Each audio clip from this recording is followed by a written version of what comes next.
The following Yeah. content contains adult language and humor that is not suitable for viewers under the age of 18.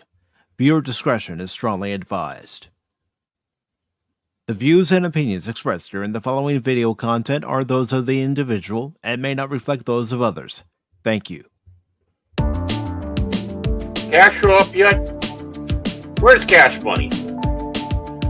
I don't know. Maybe he's sleeping. Yeah. It is Sunday after all. Yeah. Twitter warrior. He's that Twitter warrior. You know, grinding my gears? Yeah. Vaughn's and I was looking for the Forbidden Donuts.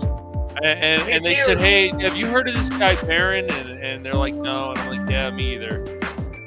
He's here. He's here. Everybody, we can do a show now. Phil's going to be sad.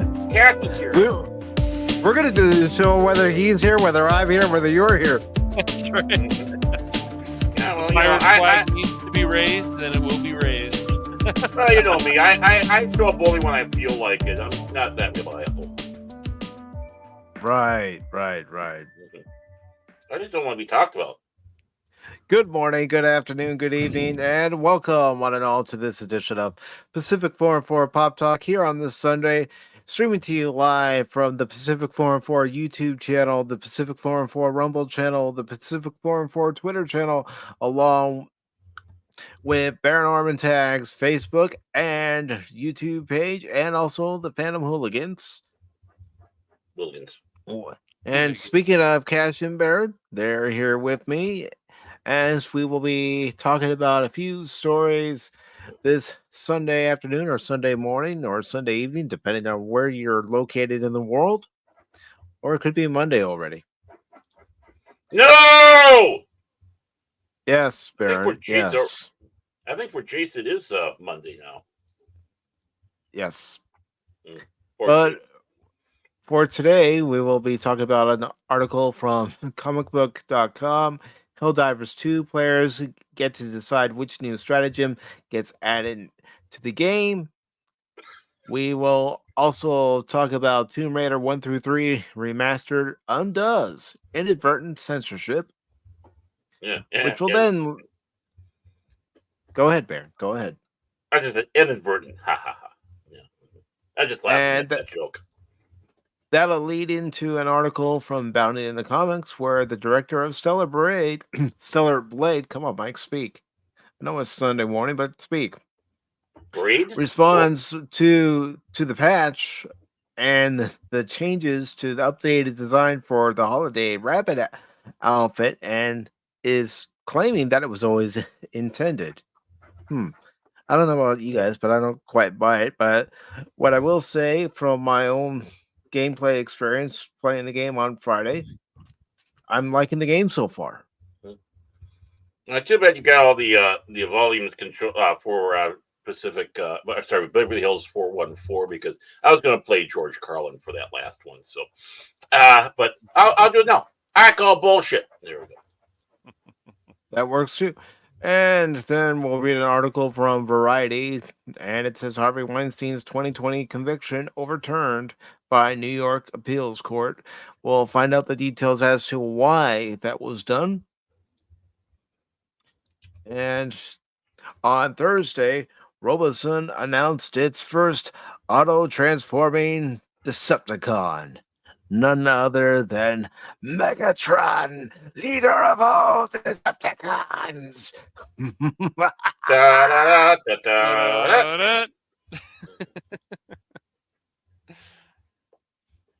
Yeah, I still got to add that transition for when we're going from one story to the next. I haven't done it yet. Disappointed. Yeah. So you're a slacker, just like Marty McFly. Slacker. Mm-hmm. You're a slacker, McFly. You're a slacker like your old man. No McFly has ever amounted to anything in the history of Hill Valley. Wouldn't it be well, history's going to change. Don't be so gullible, McFly. Wouldn't it be McPacific in this case? Ah. I The technicalities. But first, I do want to say hello to TGAP Steve, who does have the latest episode of Beverly Hills 414.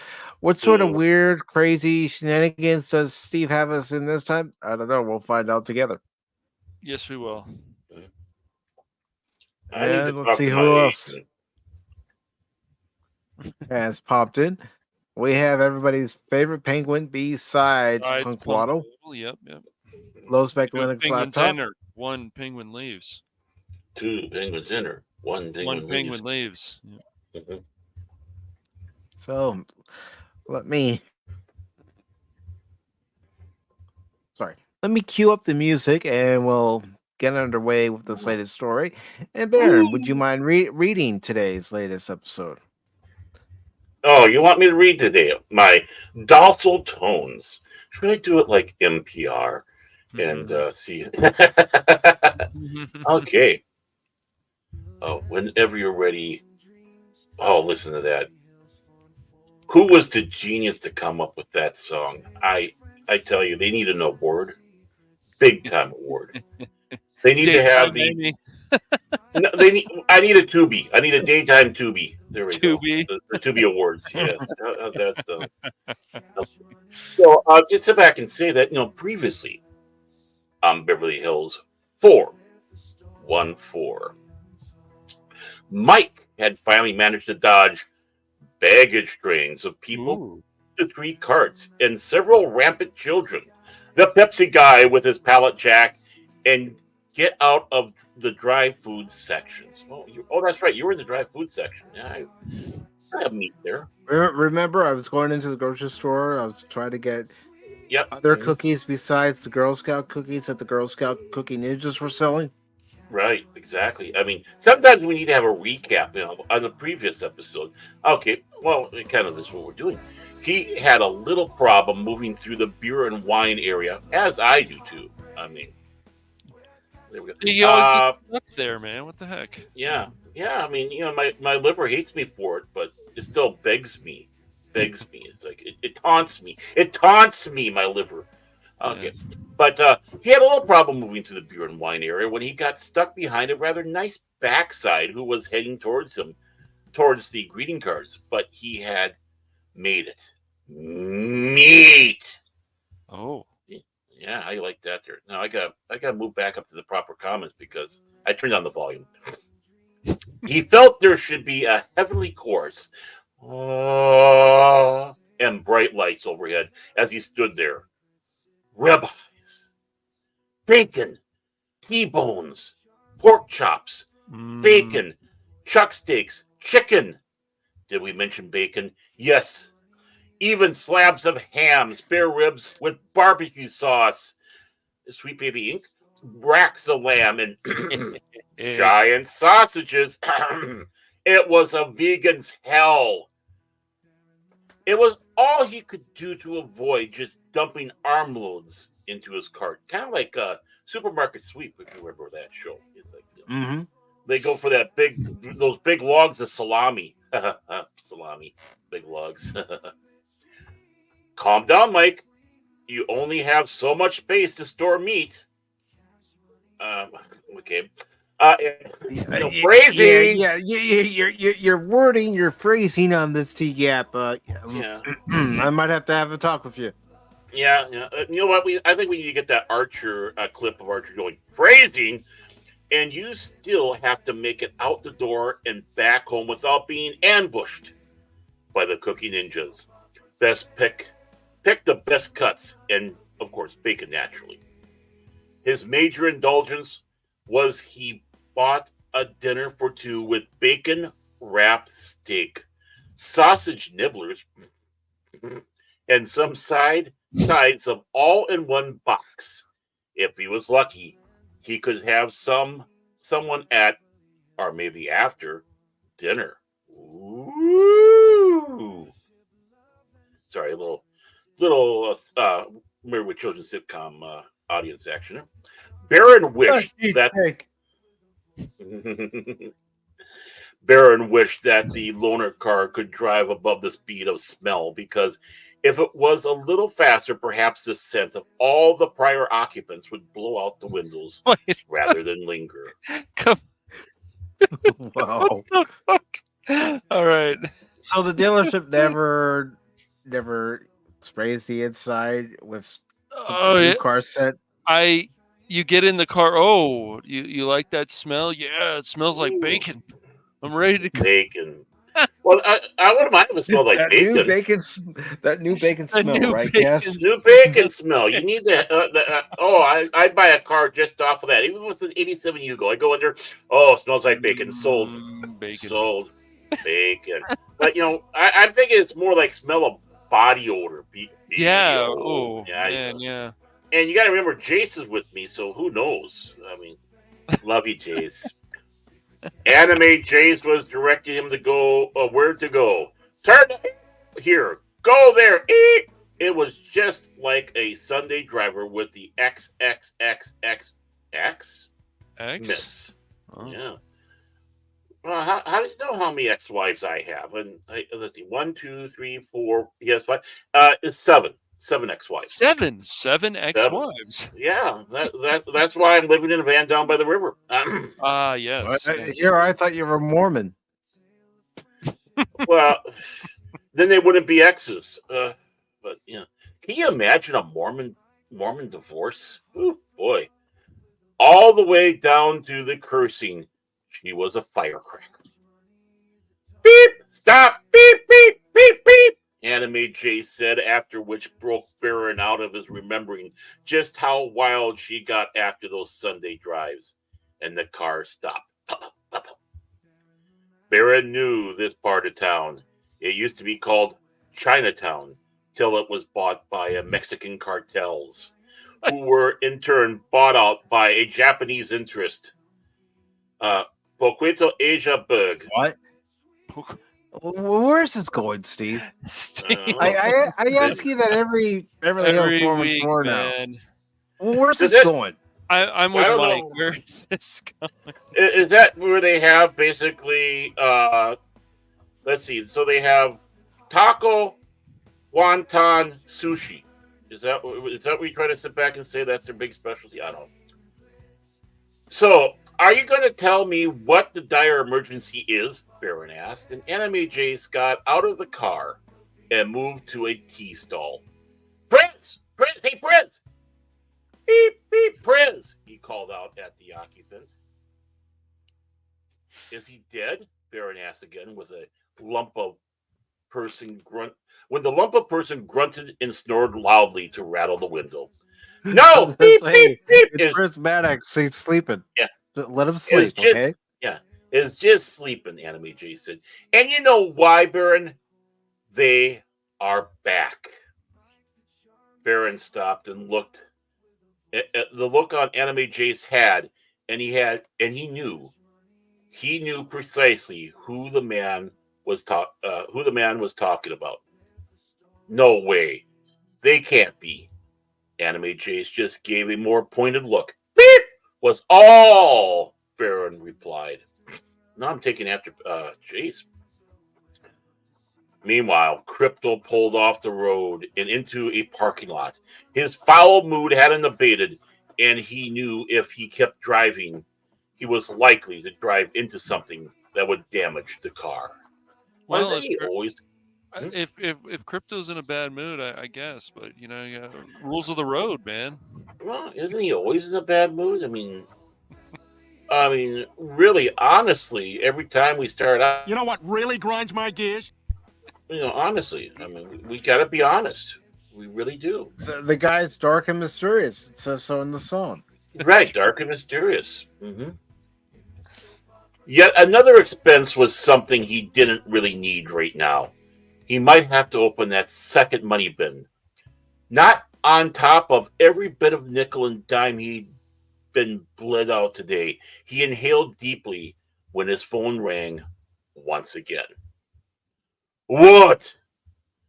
Do you have any idea on just how annoying this is? First, you set up a trap, but you didn't really. But you should have. And I spent all day dealing with it. Damn it, Phil. What? Why would I don't know anymore. I do not know anymore where the story's going. Why would I call up and ask about a trap? And say, Where's my shotgun? Oh no, you can't even be bothered to show up and spring the trap when I was in it. You didn't even know, did you? You then have the tits to call me after it and challenge me to fight. when would I ever see? Okay, Crypto's. Yeah. TGAP, we're gonna have to talk after the show. Oh my goodness, I don't remember using the word tits, but it's just like I don't think Baron would. Okay. Oh boy. I use the word tits sometimes. Boobies. Yeah, not that way. Though. Yeah. I can't see. No. Or does he? On top of that, you dare keep calling and don't take the hint that I am in no mood for this nonsense today. Well, speak up. What the hell do you have to say for yourself? Crypto was very angry. Sir, I was actually calling to talk to you about signing up for a great opportunity in real estate investments. And Crypto hung up. Great. He had just ranted against a telemarketer. And what's wrong with that? Bravo, what's wrong man. with that? Yeah, good for him. Yeah. Good for this Crypto. Yeah. His phone rang again, checking the caller ID this time. Crypto answered, but having blown his angry load on the telemarketer. Freezing! Angry? No. Wait, but having blown it. TGAP, please come on, to Mike's office. TGAP, you're needed in Mike's principal's office now. The TGAP, this has to be an alternate universe because none of us talk like this. I have to remember that, though. Blowing his angry load. I got to write that down and have that for some future time. No telemarketer is truly innocent. He just listened. Crypto, are you there? Crypto grunted. Are you mad at me? Crypto heard the words inside. No, Phil, I'm not mad, just very disappointed. So how much meat can Mike fit in his pantry before he's forced to host Wait. Who puts their meat in the pantry? Really? Well, dry meats. Maybe dry meats, but come on, I'm getting meat from the supermarket, Baron. I'm not gonna put it in the pantry.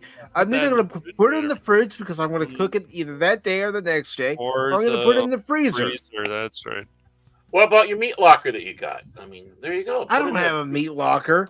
You need a meat locker. That's your next addition to your house, okay? You're the one that has the meat locker. I wish. Oh, that'd be great. Meat locker. Go in there and take my frustrations out on the side of beef. Pow, pow, pow, Hey, like Rocky. Hey, Rocky, you hitting that meat again? It's called tenderize. I'm tenderized. If that Family Guy did something like that, hey, Rock, I'm having sex with the meat. Polly, you might want to not do that to the meat. Hey, Rock. It's so Whoa, now we really went to a stream period. Thank you, Cash. I know. Thanks, TGAP Steve. Now you got Cash going in the direction that we probably should be going on Sunday, but we already have, so it's too late. He is slowly turning. I'll show you that. I'll show you that clip later, Baron. You'll laugh your ass off. But I'm sure you will. As long as that's Sailor Moon. And it won't be. Thank you. And will he perhaps wind up with a special barbecue for two? Oh, for two. Mm-hmm. Okay. Who are they? They, them? Is that like the new pronoun thing? We'll find out. That anime Jace is talking about. And why does Baron know who they are? Simply by inference. Are they that dangerous? What was that really great real estate investment deal? And why didn't Crypto jump on it like a starving cat on a penguin? Sorry about that little speck. Right. Oh, you said penguin. You mean pigeon? Penguin. Oh, pigeon. Sorry, it looked like a penguin. I'm not awake. Not awake either. Sorry. But you know what? Witcher would be fun. Penguin would be funnier. Oh, these answers These and more. answers and more as Beverly Hills Oh. 414 continues after these messages. And to answer your question, Pops, TGAP Steve is the one who's been writing this fan fiction. And every Hey, episode, Pops. I keep wondering, where's this going? And I say it out loud now. I don't keep it to myself. I just say it out loud. Steve, TGAP Steve, Big Daddy TGAP, where the hell is the story going?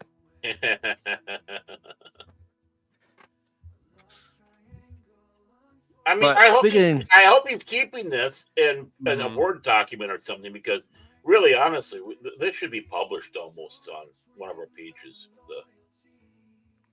I mean, this is great. You know what the common question is going to be? WTF? Yeah. Always.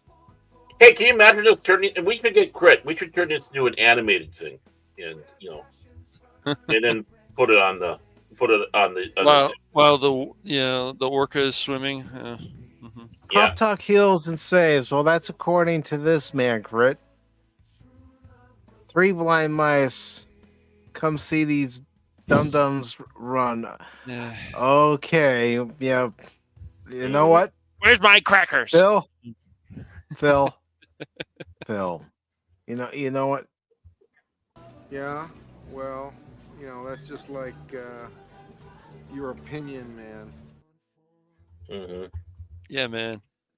Yeah. And look, he's whining. He's whining. Oh, give me a Oh, break, boy. Phil.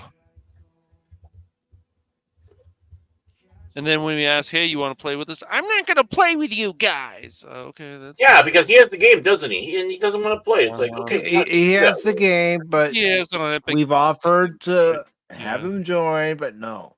Yeah. If it's not Myth Force, he's not playing. Well, Right. let's just face the Or truth, Fallout Phil. 76. If it's Mm-hmm.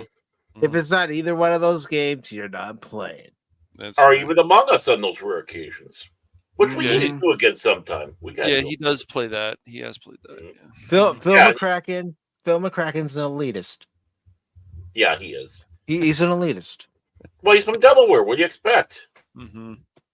He lives in the corner of Brandon Falls and in Corn Pop Street. That's right. But wait a minute, Corn Pop's a bad dude. I know. He is. Very much so. Boy, we got a lot of people today in the chat. Hey, everybody, how you doing? Hope everyone is doing well on this Sunday. Hope you're able to get out there and enjoy the nice weather, depending on where you're at. I know some areas are still cold, but hopefully that warm weather is just around the corner for you. And of course,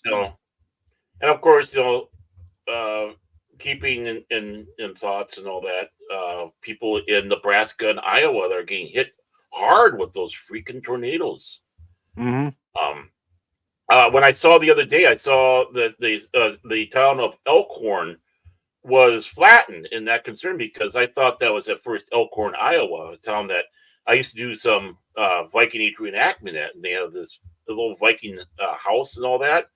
But it was Elkhorn, Nebraska, which I still feel sorry that they got leveled there in Nebraska. They're not that far apart, maybe about an hour or so apart. Mm-hmm. But it's just terrible. It's 48.9 here, which is about what the high is. Wet, rainy, windy. Yeah, Arthur loves this weather. And TGAB says, so does that give Baron the power to time out the world and do stuff? I'm not sure I trust him with that power. Well, he's got the power. I have the power. But our first story that we're going to get into today comes to us from Comic Book News and comicbook.com. Ooh. And it's related to a game that Cash and Baron and Spock were playing Friday night. I played a little bit after the Stellar Blade stream, excuse me, that I had, hmm and Then we unceremoniously kicked you out to have a random play. So oh well, it happens. actually, it was the game that did it. To be honest. Yeah. But you guys fought for democracy, for Super Earth, bugs and robots, Just all bugs. coming to get you. Yeah, all it's coming to get bugs. I'm not ready for those damn robots yet, especially when we tried No, it. no, we Okay. tried it the other day, and you were like, and I were like, Oh. nope, No, we're out of here. Bye. abort. We'll be ready Friday. I just want to stay with the bugs for now. The robots just want a hug, guys. They just want a hug. Oh, they hugged all right. They hugged. Right. This article is by Tanner Deadman. It was posted on the 27th. It says Helldivers 2 players get to decide which new stratagem gets added next. Helldivers 2 players believed recently that Arrowhead Game Studios was teasing them with some new stratagems, and it seems they were correct, albeit with a twist. There are 2 new stratagems on the table, but players only get one of them, and the community gets to pick. Sorry. The current major order in Helldivers 2 tasks players with liberating one of 2 planets, with one awarding everyone the MD-17 anti-tank mines, and the other granting players the RL-77 airburst rocket launcher. Woo. The major order hasn't been completed yet, but it's looking like it's going to be the RL-77 airburst rocket launcher. Good. I'd like to use a rocket launcher in that game. Mm-hmm. It makes a mess. We like messes. That gets unlocked. Liberating the planet Chewie, that's what I'm going to call it. I don't know how you're supposed to pronounce, but that's what I'm going to call it. Chewie. Mm-hmm. Gets you the mines, while liberating Penta equals the rocket launcher. Aside from the very general assumption that players probably want something they can shoot rather than something more tactical like mine, players have already made it to Penta to start liberating that planet. While Chewie isn't accessible yet due to players needing to jump from a neighboring planet first, well, things could of course change before the major order. The airburst rocket seems like the front runner right now. Well, yeah, we want a rocket to blow stuff up. Mm-hmm. You know, that name is, if you take the H out, it would be Coochie. Coochie. Like Charles. Maybe it's Charles' home planet. Maybe. Yeah. If you head to the game's various forums, such as the subreddit, however, you'll see Helldivers 2 players cautioning others about the airburst rocket launcher and its destructive power. Numerous posts have been shared in the Helldivers 2 subreddit showing players using the airburst rocket launcher ahead of its official release, with most of those clips ending in full teams, or at least the users getting totally wiped out by the launcher. Mike, you did it again. Sorry, guys. Yeah. Friendly This thing fire picks is the a wall thing. up. Yeah. I can't remember. Did Cash, did you kill me once in the game? Yeah, in the game, people. Probably, but not. I think you friendly fire. I mean, Boar killed some people. Yeah, there was definitely friendly fire. There's always friendly fire, even when you're trying to avoid it. Mm-hmm. Well, don't run in front of me when I'm shooting at somebody. I hate that. You're shooting at something, and all of a sudden someone goes right in front of you and you waste them. It's like, well, that's not my fault. One of my favorite one is I thought I could avoid the drop when it was coming down, and it crushed me. Like, I got through it. Nope, I'm dead. Mm-hmm. Well, if it was a Looney Tunes cartoon, you would have had that side coming out from underneath the drop, and it would have said help or something. Mm-hmm. He would have been walking away like the accordion. Yeah, like Wile E. Coyote. Similar to how some players accessed other unreleased parts of the game in the past, it seems some Helldivers 2 players have managed to get their hands on new stratagems by data mining old versions of the game. That's what's Ooh. led to some rocket launcher dissent, with players suggesting that maybe the tank mines would be better after seeing how fickle the launcher is. But Helldivers 2 community manager Spitz cautioned against putting too much stock in those unofficial previews of the weapons. Mhm. Spitz said in the game's Discord server that both stratagems are technically usable via these data mining efforts, but the versions players are using are depreciated iterations of the stratagems and don't reflect what's planned for the full release. Mhm. Whatever choice players make, it seems likely that Helldivers 2 will eventually get both stratagems anyway, since it's difficult to imagine Arrowhead Game Studios just tossing out one stratagem entirely. Mhm. Somewhat separate from the stratagem, Spitz also said that the updated version of whatever is chosen will be a major build update coming early next week. So those who've been clamoring for a larger update for Helldivers 2 will finally get their wish in a couple of days. Okay, cool. And this All game isn't right. even that old yet. No, I mean, that's No, amazing. this is but it's popular. Mhm. right. Well, it's interesting because the first Helldivers was not a game as a service, and this is, but they're doing a lot of things right. And so, of course, the argument is like, is that mean we should just accept it? I said, well, if they're doing a lot of things right and they're making a lot of the community happy, that's a good thing. Right. Now, you're only paying $40, and you don't have to pay any extra money, which is No. nice. You can grind for everything in the game. Right. Hmm. Exactly. And that's what's fun about it. It only encourages you to play harder, faster, better, Yeah. die in glorious ways. I mean, yeah. Yes. I mean, honestly, playing that, and I know Mike sat back and said he puts it above Dark Tide. I have it about equal. Have it on equal with Dark Tide for fun for me. Just remember, we can't fly across half the map like when we get killed. Yeah, Yeah. I know that, but if I'm comparing the two games from their perspectives, Mhm. I'm right now I'm liking Helldivers 2 just a little bit more. Yeah. Yeah. I'm not going to completely go, oh yeah, Dark Tide sucks compared to No. Helldivers 2. No. No, Right. they're two completely different style games, but I'm still having Yes. fun.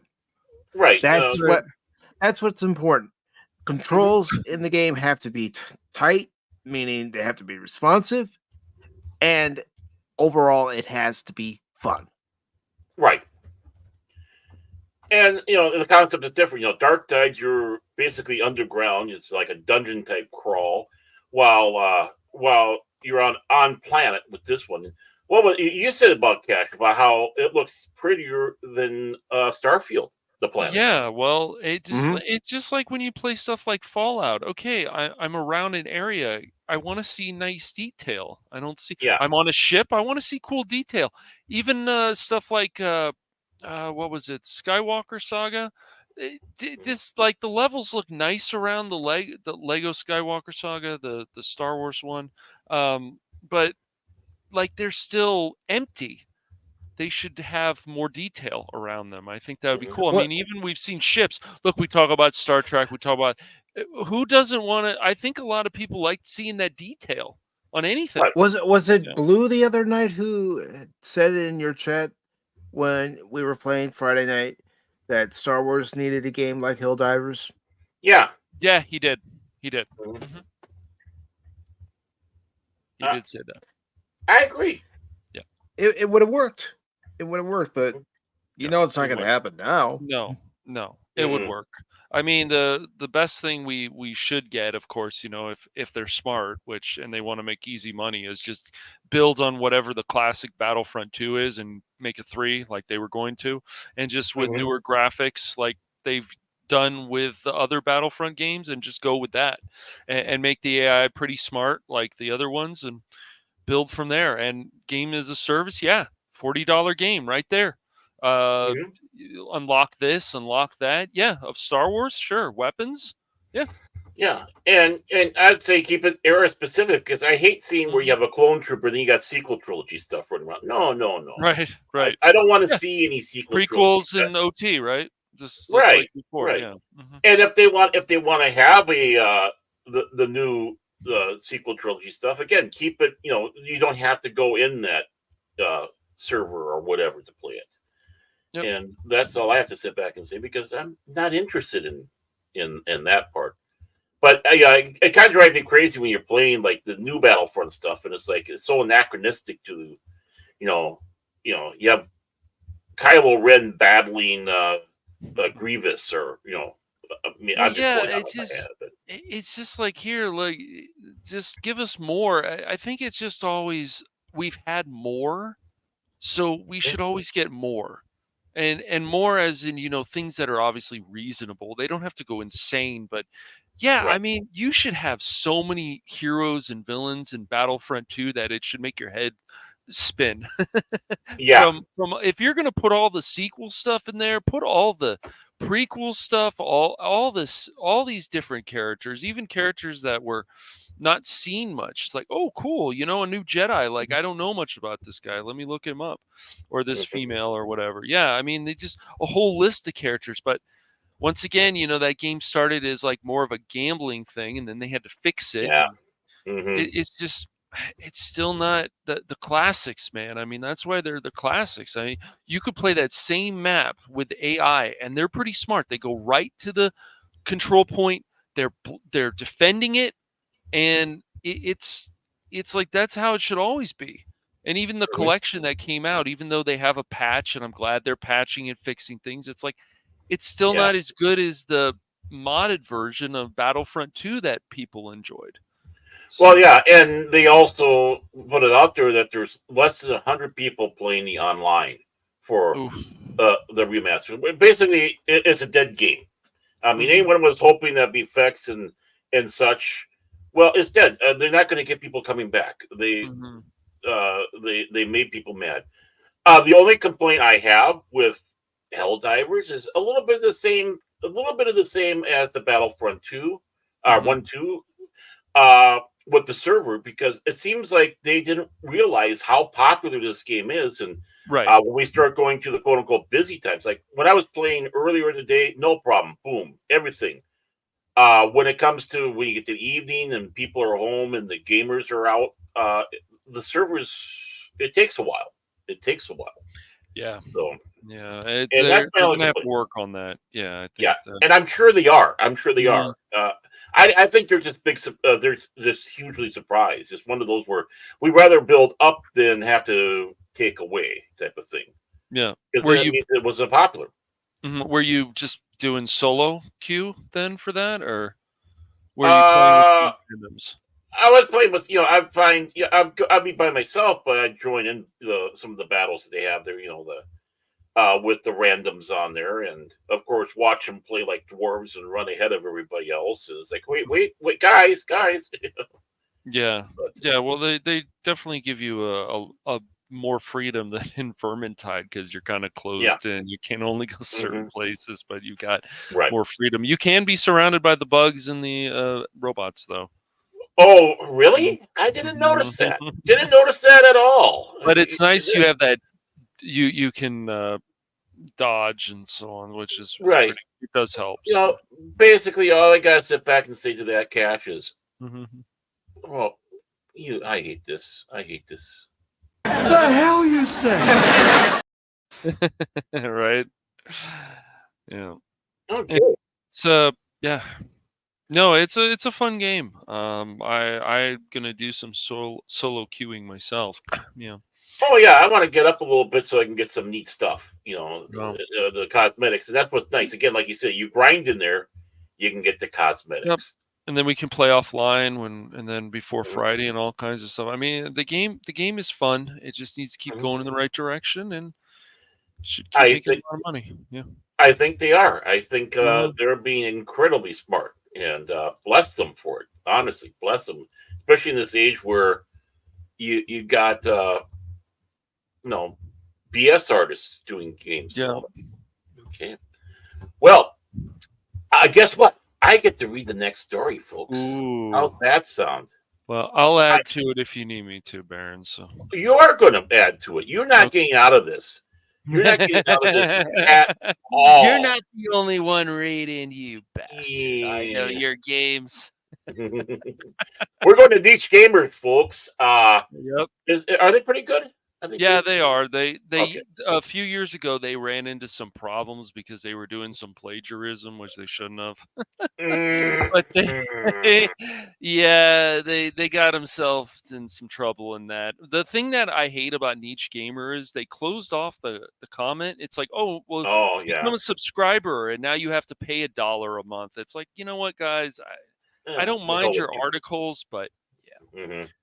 Yeah, I Eh. mean that's ridiculous, but it is bad. people need to have money. We want money. Yes. So, what we have here from Niche Gamer, Tomb Raider 1 through 3 Remastered undoes the inadvertent, quote unquote, censorship. Mhm. This is by Brandon Little, Yeah. dated on the 26th, so that was a couple days ago. Mhm. So, and there's Laura, and there's her little pinups there back there, tastefully done pinups, mind you. Yeah, they Tomb are. Raider 1, yeah, very much so. I mean, really. Mhm. Tomb Raider 1 to 3 Remaster has brought back its cheesecake pinup posters after Aspire Media inadvertently removed them. And well, hello, Leia Rose. Good to see you.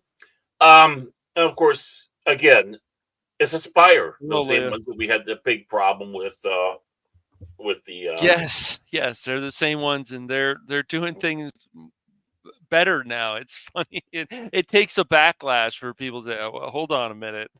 Mhm. Exactly. You start waking up. They realize, oh, we don't want to have what happened with Battlefront. We better, Yeah. last, and it's a minor thing, but when well, I'll talk about it afterwards. Last week we reported on a change in the latest patch, which removed in-game pinup posters of video game heroine Laura Croft from her remastered game after an outcry from fans. It seemed Aspire decided to bring them back, saying, yes, thank you to the Tomb Raider community for your continued feedback and support of Tomb Raider 1 to 3 Remaster starring Laura Croft. In the recent release patch 2, we made several texturing graphical updates to the HD version. As part of these updates, the posters in Sleeping with the Fishes, Lost Artifacts, were inadvertently removed in the HD version of the game. This has been resolved, and these textures will be restored in patch 3. Please don't hurt us, please. We're sorry. And nearly impossible. It's nearly impossible to prove if this initial change really was done inadvertently. But regardless, Aspire has received praise from fans for rolling back the censorship of the game. The posters were upscaled as part of the game's remastering, so it seems unusual for such unique assets, phrasing, to be removed. To be removed inadvertently. Yep. Here we got DOA Momji or whatever. Yeah. I think that's how you pronounce it. Mm-hmm. Yeah, and they go, wow, they actually listen to fans. This is extremely rare. But you have my biggest thanks. So that was a nice quick little story about that. And yeah, after what Aspire pulled off with Battlefront and this, yeah, I mean, I realize it's a little thing, but in this age, right? I think video game fans are getting fed up with it because they just hear of anything. They think it's a slippery slope. Rightly so. slippery slope. And from our perspective, I thought it was a good follow-up to the story that we talked about last Sunday. So Mm-hmm. Yeah, Yeah, that's a great one. I found this and I was like, oh, it's just Yeah, good. it's I'm really- glad to see this. I There's they just it's little things. It's just like the change of the Sonic. Look at how much the Sonic movies Right. made. I mean, it's just the Mhm. little changes, and people go once again, oh, that's pandering. Yes, but it's pandering the right way, if there is such a thing. But yeah, well, it's not pandering. It's, well, I it's don't know. Maybe delivering it's what's what should be needed. promised. Well, I guess. Yeah, what's yeah, you expected guys. Yeah, from a Right. game like Tomb Raider? Yeah. Now, I mean, we already know that this reversal was made high and large due to fan outcry. Let's Right. face Right. it. Yeah. It was the fans that noticed it right. and said, "Hey, why aren't the posters in the HD version?" Right. Yeah, you can Right. still see the pixelated versions in the original version, but Mm-hmm. what Yeah. the heck, Aspire? Right. Now, Mhm. will we actually see that when it comes to Stellar Blade? Mm-hmm. I I'm don't gonna know. say it again. Hmm. As far as gameplay experience, I'm enjoying my experience from what I've played of the game so far. Right. And that's what matters to me. Are the controls good? Right. Yeah. That's a big deal, as it should be. Mhm. But Well, that and the story as well. Yeah. Hmm. Sony has been throwing their weight around, shift up, basically complied with Sony in order to get the game sold. And on day one, on digital, the patch was released, and instead of getting, I considered this a modest look for a bikini. This one right here, this Yeah. is the original. Hmm. Mm-hmm. Yeah. Instead of Very getting this, we're now getting this.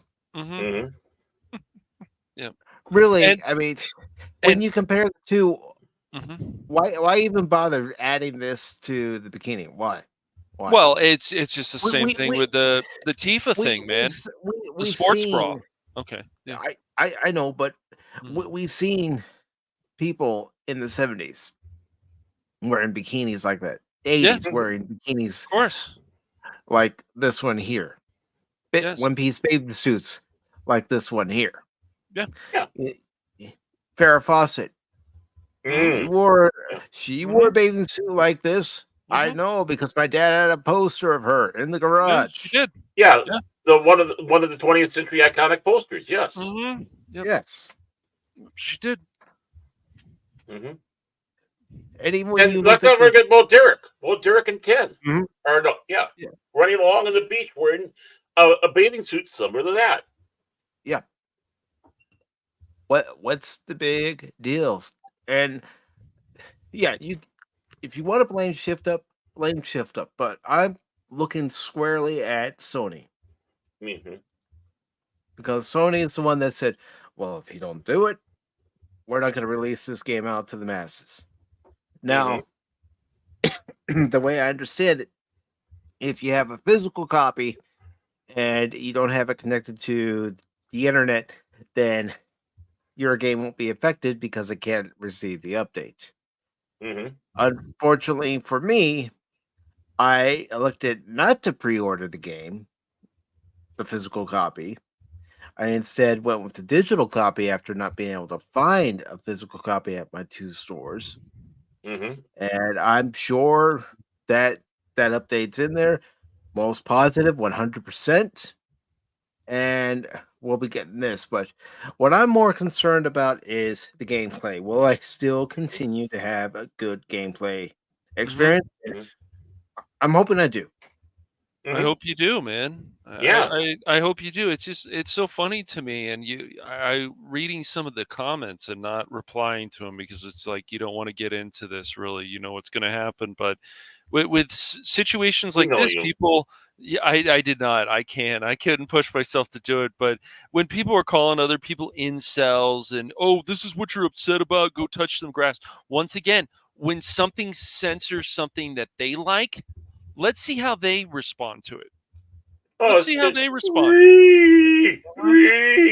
I mean, yeah, I mean, Mm-hmm. right, and it's the ones that are making these comments are the ones that probably were the vocal minority that were wanting something. They probably want even more. They probably wanted a burqa, for crying out loud. It's like the robes and the burqa. Hey, she's There you showing go. too much leg. Oh, cover up her legs, man. Come on.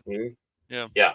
We only want to see the eyes, and even no, we don't even want that. We'll have the burqa that doesn't have the covers the eyes too. So Right. but right. It's the same thing. Look, this also went on with Tomb Raider, and even though I don't think Lara Croft in the newer Tomb Raider looks bad, but people were like, "Well, what did they do? Why did they shrink her breasts?" And I understand why people are annoyed by these things. Now, sometimes it's like not a big deal, but when it's something that they like and it gets censored, you watch, they'll just be the same way. So I don't know why you go around calling people incels and names because, so it obviously offends you enough that somebody's getting upset about this, that they have to call their people names.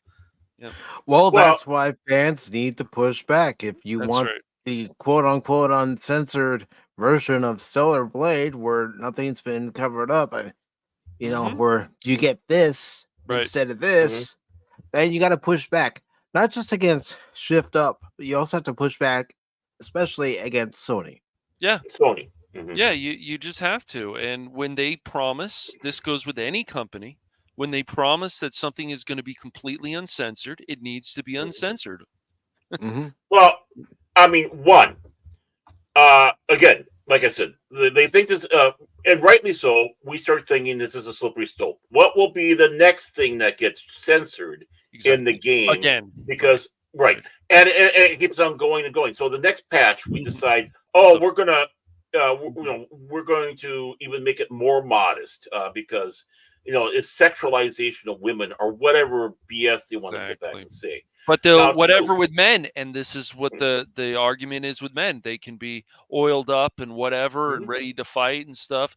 Okay, then why can't women be just as sexy? Oh, no. Well, then there's definitely a problem there. There's hypocrisy. Yeah. And second, make a stink, no matter what. Even the most reasonable thing that you're going to be brought forward with, you're going to bring forward the most logical, astute argument with no vitriol or any of that, right? You're just explaining a true critique, right? You're still going to be called names. Present your argument. Yep. Right. But do it in such a way where you don't come across as what they like to portray a lot of fans now, as is both sexist, misogynist, this, that, and the other. Right. So don't be afraid. They're going to call you and revel in that. Because if that's all they're doing, it means they have no argument. They cannot form a good argument, so they got to resort to those name callings and calling you incels and stuff like that. It's funny when they start calling a person who is in their 50s, married, and has kids and grandkids on the way an incel. Kind of, okay, whatever, Obviously, that person isn't an incel. And a lot of the people who play these games are not incels. No. So, we do know some that are kind of that way. Fine, so be it. We're not saying they're not, but we're tired of people messing around with stuff. It's not a big thing. Then why do it? You're telling us it's not a big thing, but then you get upset that we call it out.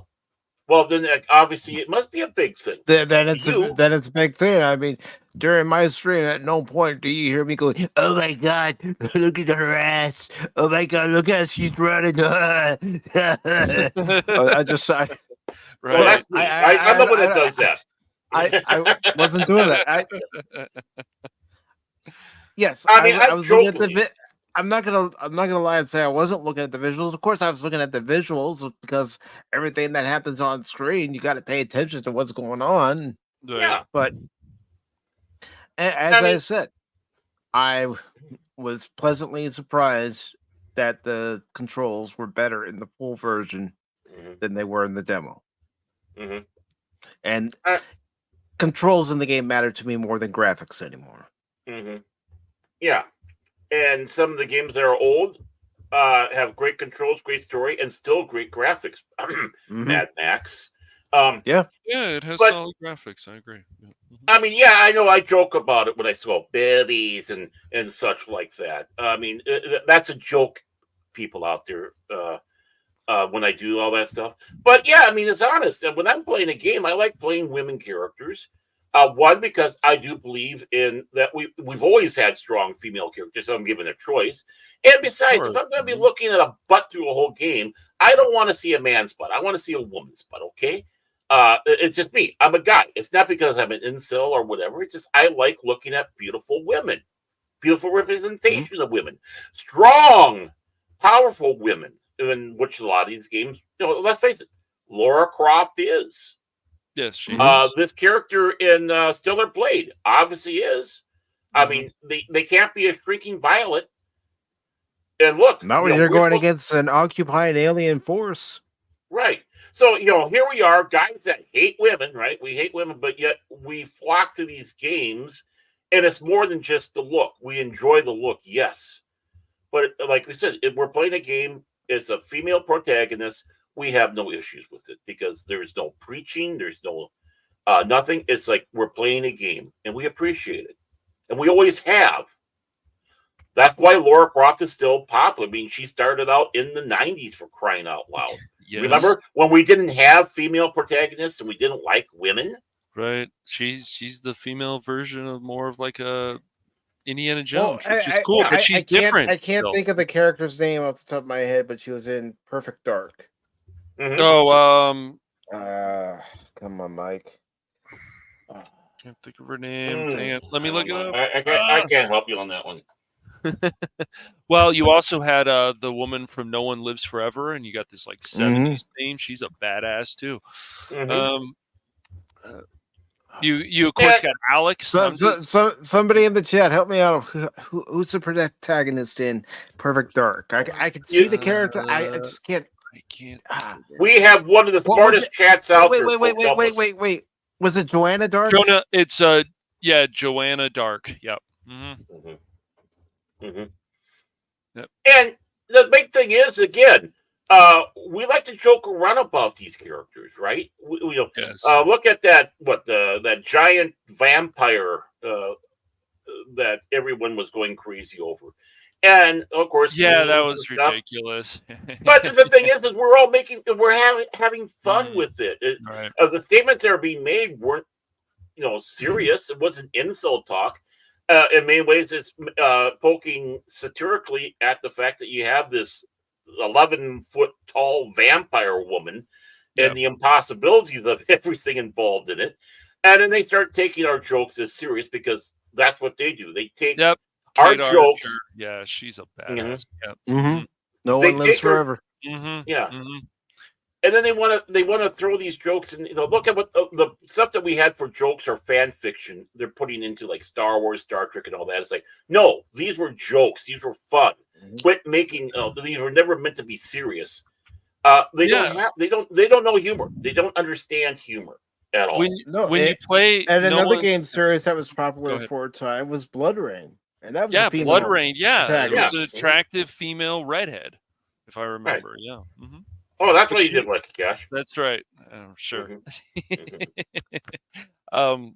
Yeah, no, we had that's why it's always funny to me, even with the social justice warriors or whatever they want to call themselves, and then they change into the woke brigade or whatever. But it's just like, it's so funny to me. Like their argument will always be like Gauntlet, like, oh, did you see the women in there? They're all bikinis. It's like they're fighting in bikinis or whatever. They're like, they're all supposed to be barbarians. What are we talking about? What about here? Golden Axe? What about Golden Axe? Come on. Oh yeah, Golden Axe, It's yes. it's just that's the argument they always want to talk about. And so it's like, well, what about things like Xena and stuff? Like, look at her awesome, her armor looks cool. She's obviously a caring person. Like, there's just so many, we can go on and on about this, but even Alex, I always bring up the argument about Alex. What about her? The Half-Life 2 is not as important without Alex and her father.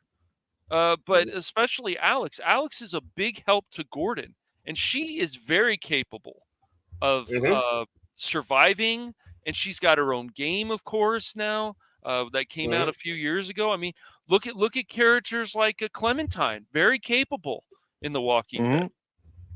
Yep. I mean, they can make these female characters badass, but they keep just like making them new stereotypes. It's so funny to me. Yeah. Even Kate and Scars Above, she's a very strong character. She's able to figure things out. Yes. Yeah, we don't want the "I am woman, hear me" roar. We want, I can do this job because I know what I'm doing. Nothing wrong with a confident female protagonist, but when you start getting the anything you can do, I can do better attitude, that gets boring and tired, and it starts putting down on everything. It's like, okay, boring. It's like Rey the Wonder Jedi, I mean, how many Terra from Final Fantasy VI, or I can't remember what it is and what it's supposed to be in Japan? Is it 3 or something? I can't remember, but she's a very capable character. She's got these powers. They've written it was 6 in Japan, but when it was released on the Super Nintendo, it was Final Fantasy 3. Yeah. Okay. Yeah. Yeah. It's just we've had these female characters. Even Western developers. You talk about go look at Splinter Cell. Well, I guess that's considered a Western developer. I'll have to look into that, but they can do this stuff. They just what happens is even the character for Spoken, she could have been an absolute badass, but they make her a new kind of stereotype, and it's just like, no, guys, this is the wrong way for a female character, for any character. Yeah. And remember, these people that call us incels and stuff like that, these are the same people that go out there and go nuts over bear sex and bear geek. How wonderful all this. Exactly. This is great. Talk about creepy. Right. And I want to make this clear. Like, I know everybody just didn't buy it for the bear stuff, but don't tell me there aren't some people who did, that they want to see that. Yeah.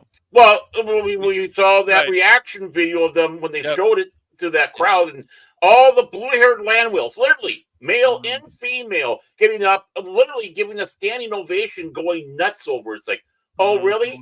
Okay, cancel the Skippy delivery to their house. Save the dog. That's all I gotta say.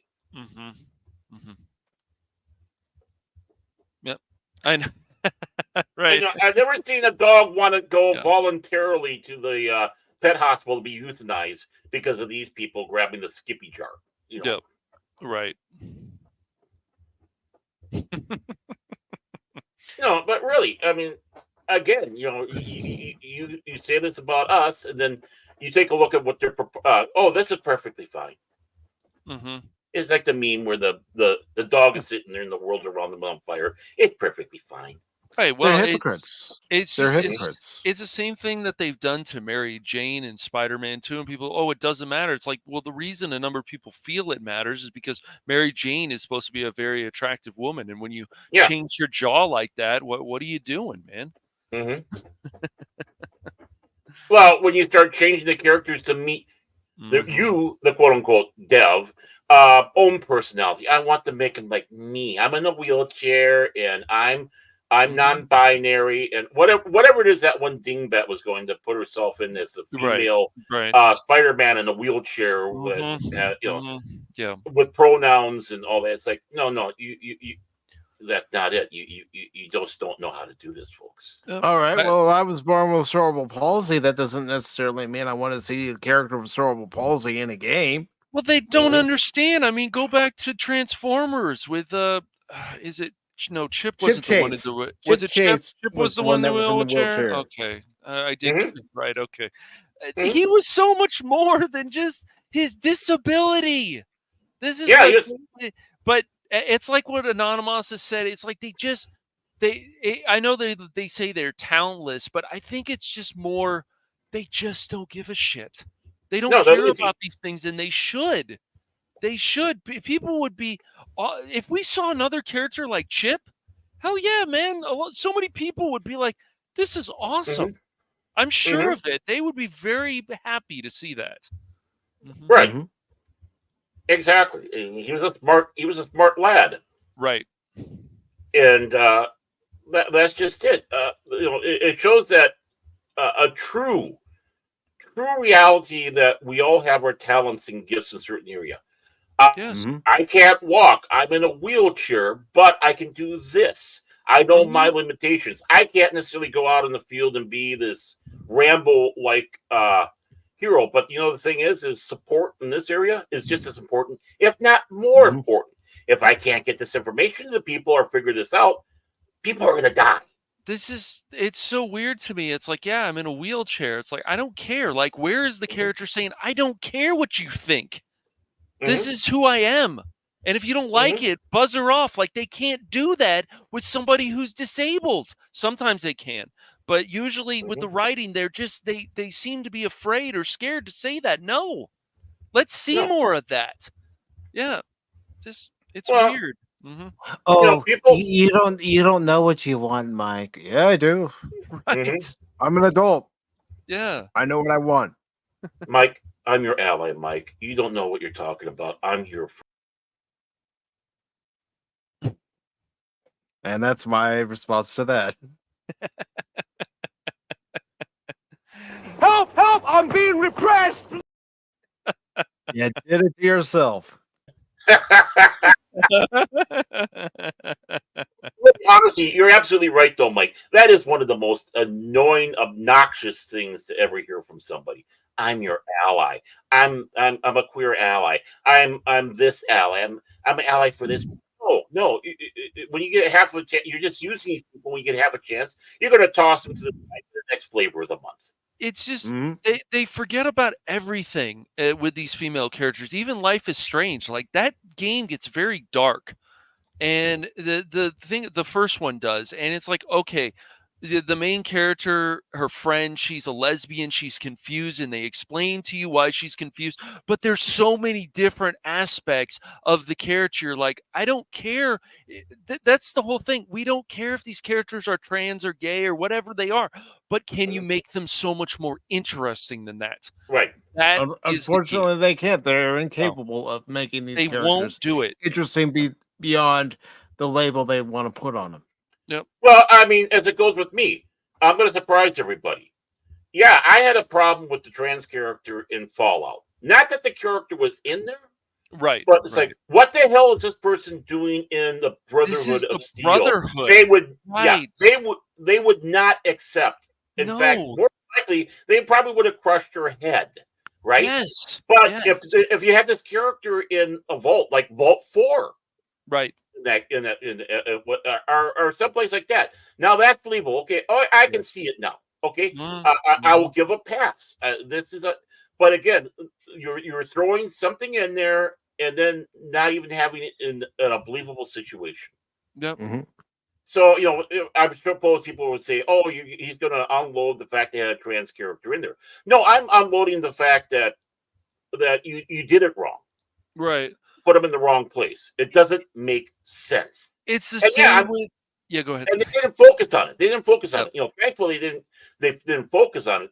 But still, the fact that it's that way, no, it wouldn't work. Right. It doesn't work, and so they just keep doing this stuff. It's just I remember when somebody on another stream before, this was a while back, with The Last of Us. It's like, it's not the fact that you have two gay people. I had forgotten Bill's character was gay in The Last of Us because it had been so long, but it's the fact that you guys missed the opportunity for Ellie to meet Bill like she does in the game. You missed that opportunity. You missed that. I'm gay, but I'm Flintstone gay. Having a gay old time. No. That's right. Yeah. Not hate Ashbury gay. I'm Flintstone gay. Yeah.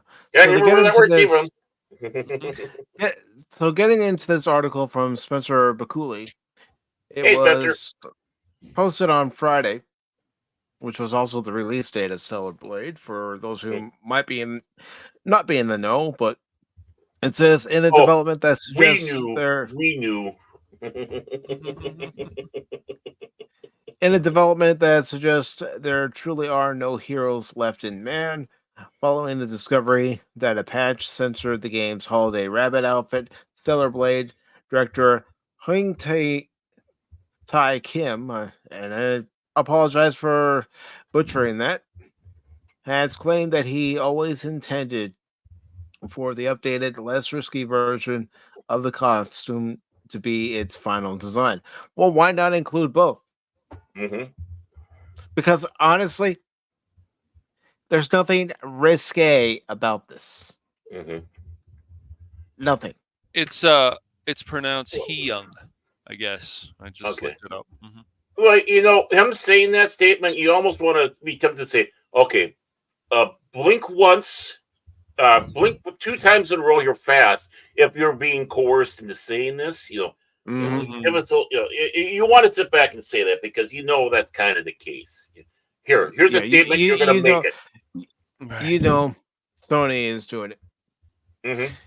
As seen in both the game's demo and its unpatched on disc release, the original version of the Honey Rabbit outfit provided Stellar Blade protagonist Eve with a hooded leotard featuring a bunny tail pom pom on its back and a plunging cleavage heavy neckline on its front. And again, I'm going to say it one more time. What's so oh my god about this? Really? Yeah. That Really? is EAM It- game. It is. It's just so ridiculous. It's so tame. It's because of the cleavage, I guess. Oh no! Oh no! How terrible! Oh Oh, my. you still got some cleavage here. Yeah. You do. Yep, you Mhm. do. I know. I'm surprised they didn't have her sit in for breast reduction surgery. Right. However, following the release of the game's day one patch, the same one that censored the game's hard graffiti graphic due to concerns that one particular instance of the image could be taken in bad faith as a reference to the N-word racial slur. Okay. Players soon found Alrighty. that rather appearing as it did originally, the honey rabbit now covers up Eve's chest with a lacy undershirt. Mhm. It extends out toward the bottom in order to cover up the amount of skin shown around her thighs. Oh gosh. If we were doing a Rumble exclusive edition of Pop Talk, I would have a few things to say. Some untoward words, strong oes, Yeah. things that would Yes. flag this channel in our heartbeat. Yep.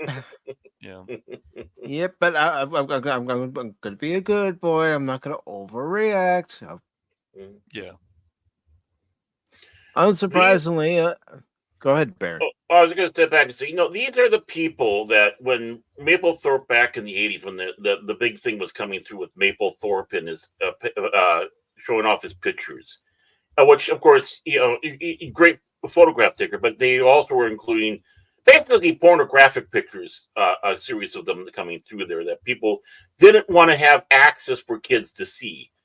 And the same crowd, basically the proto crowd to what we have today, are all in arms. How dare you want to put this behind a wall? You're censoring. It's like, no, it's not censoring. You can still see it, but it's behind, it's like when you go to the video store and you have those beaded things covering the door. You can walk through and they clack, clack, clack, and there's all your adult movies. That's what they wanted to do. And it's like, no, how dare you? It's like, a man, Mapplethorpe with a picture of a bullwhip up a certain orifice, stuff like that. Great stuff for kids to see, right? These are the same people who are complaining about, who sit back and celebrate this, then complain about tame outfit like that. Yeah. You can tell these people have never been to a beach or a swimming pool. They're probably afraid of getting harpooned. You can come to my area during the summer and see all sorts of different outfits. Oh yeah, even here, even the mega hotel there, don't you know? It says, I mean, it's blinding. It's blinding because of the paleness, but yeah, you can, especially at the beginning of the year. But oh my god, can't see what the pale person over there can't see. They're blinding me. Where are your sunglasses? In the car. I can't see the car. I'm blind. Unsurprisingly, upon its discovery, this bit of stealth censorship prompted outrage from excited players, many of them feeling particularly betrayed given developers Shift Up's previous promise that the game would release uncensored. Well, that was their fault for saying it's going to be uncensored when they That's knew right. they would still have to answer to Sony, who was saying, "You better censor this or we're not releasing your game." Right.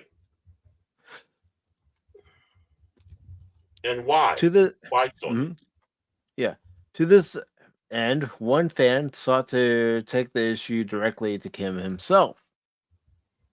Mhm. This is the tweet right here. And Honestly, says- look at the tweet and see if there might be a coded message in there saying "Help me." Baron. Per translated video shared to the Celebrate subreddit during an April 26th launch event for the highly anticipated action title, Kim was asked by an attendee if there had been any thinking of rolling back to the version before the censorship. In turn, the director affirmed, understandably, we also recognize this issue. However, the final costume that we wanted to show you is indeed the costume in version 1.002. I want to clarify that. Okay, start over, Mike. I want to clarify that is our final product, he added. However, I know this answer is not enough to convince our users. There is an internal discussion ongoing regarding this, so I think we'll have a chance to answer it soon. As noted above, while the patch version of the game censors the Honey Rabbit outfit, players can still access the original costume by playing the physical release and decline to update it. Which is weird, but yeah, I mean, I guess it's a kind of a band-aid. Mm-hmm. Unfortunately for players who had hoped the Korean action title would stand tall as a pillar of anti-censorship amidst an ever-growing Puritan. Yeah. Come on, Mike. Gosh, I'm just having a tough time today, aren't I, guys? You're doing fine. You're okay. You're okay. Honestly, you're okay. Puritanical. There we go. Puritanical. puritanical, Come on. Hey, Cash, we're going to have to help him after the show, I think. So. Yeah, I might need a software update myself. Yeah. Let me Are you check working those. on- Let me check those bugs. Yeah. Unfortunately, do they have any updates for a late 70s model? Probably not. It's all right, man. Well, We're here to help him yeah. with pronouncing words and yeah, stuff. I mean, We're good, dude. Yeah. You're the AI here, Cash. You're able to get in and get the reprogram. Well, then, stuff. what are you? Are you the robot then? If I'm the AI, I don't know. are you Calculon? That's you can be I'm Calculon. Calculon. You can be Calculon Calculon. Yeah. from Futurama. I'm more Bender. Come on. I talk more like Bender. yeah. Okay, well, that's So true. bite my shiny metal ass, Metal Cash. That's right. My response to that, Baird? That's the dumbest thing I've ever heard. Did you ever finish that last season of Futurama? No, I need to. I don't know what happened. I got to. We didn't have Hulu for a little bit, and then now that we got it back, we just haven't gotten to it. I've been watching a lot of other stuff, but yeah. Okay, we'll get to it, Baron. I can set it up. Yeah, It's we not can a go. problem. Yeah. Okay, man. Mm-hmm. Yeah, we should sit down and watch it and such. So. Yeah. I mean, if you're gonna say that a game is gonna be uncensored, you better hold to that. You better hold to that. Yep. Well, yeah, we gamers. I can't really call myself a gamer. I play with you guys, but I'm not as serious as like you guys are, or Fat Steven, or any of that. But you get gun shy. you get gun shy because not going to be censored. Then you have it censored, and it's like, well, what else are they going to do? What else are they going to pander to with an update coming up? And I was joking about the breast reduction, but will that be one of the updates? Because Right. Gorlock the Destroyer got all upset, and that's why it does say here in the article this is not the only confirmed instance of censorship in Stellar Blade. In addition to the aforementioned censorship of the game's hard graffiti, players have also reported that the Day 1 patch has drastically reduced the amount of blood and gore effects featured throughout Eve's adventure. Really? really, Yeah. Really? Yeah. Really, guys? When we had a game like Mortal Kombat in the 90s, We pulled out the head, man. There's a skeleton. Yeah. yeah, pull out the heart. I remember that game had a lot of heat back in the day. That had a lot Especially of heat. the Nintendo version was censored the blood, and then the Sega the Genesis version was Nintendo not. version, it was Mortal Kombat, the Vulcan edition. Then Everybody had three Nintendo blood. said, basically, Nintendo said with Mortal Kombat 2, okay, we screwed up. We fucked up. Okay, here's the blood. Yeah. Here's Well, hey, at least they weren't doing the white blood like China does. It's like, Oh gosh. yeah, I know. It's instead of looking like a murder scene, it looked like a bukkake scene. Look it up, folks. I'm not tell you what that is. You don't need to tell them what it is, Baron. That's what the internet's for. Find it out for yourself. That's what I said. There's Google. Google it. But don't blame me. I blame you all the time. Here's the funny thing about this is we already know from the past that Sony... Look, this is really interesting because Nintendo has censored stuff. They've censored some outfits in the Western version of Fire Emblem games. Then they were like, oh, we're not really for this censorship anymore. So they become less about wanting to censor things. But Sony and Microsoft are like, we're going to censor that. We're going to do this. And they anime games, especially Sony, when they come to the West, they can't stop themselves on the PlayStation from censoring outfits and this and that. Even Grand Blue Fantasy, even though it's a fun game and people really like the patch, that game was censored with a few outfits too. And people are like, why? Exactly. You see what this game is rated? Exactly. So you would expect to see gore in this game. Absolutely. A lot of gore. Yes. I'm gonna buy that for my preteen to play. How's Dude, that? in Warhammer, we cut off rats' heads and we can kick them down the street, basically. I mean, well, yeah. Even in Helldivers, our body literally got mashed up into a few pieces. And Darktide, too. I mean, yes. I mean, we comment about the glorious blood in there because we know it's fake stuff. It's like, yeah, I mean, this is what we expect for these games because of the universes that they're in. Yes, it's dark and gritty. We don't.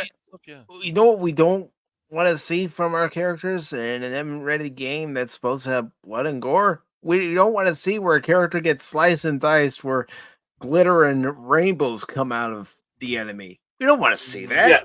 Nope. Well, that's for the My Little Pony Slaughterfest game that's coming out. All right. That'll keep the bronies happy. Yeah.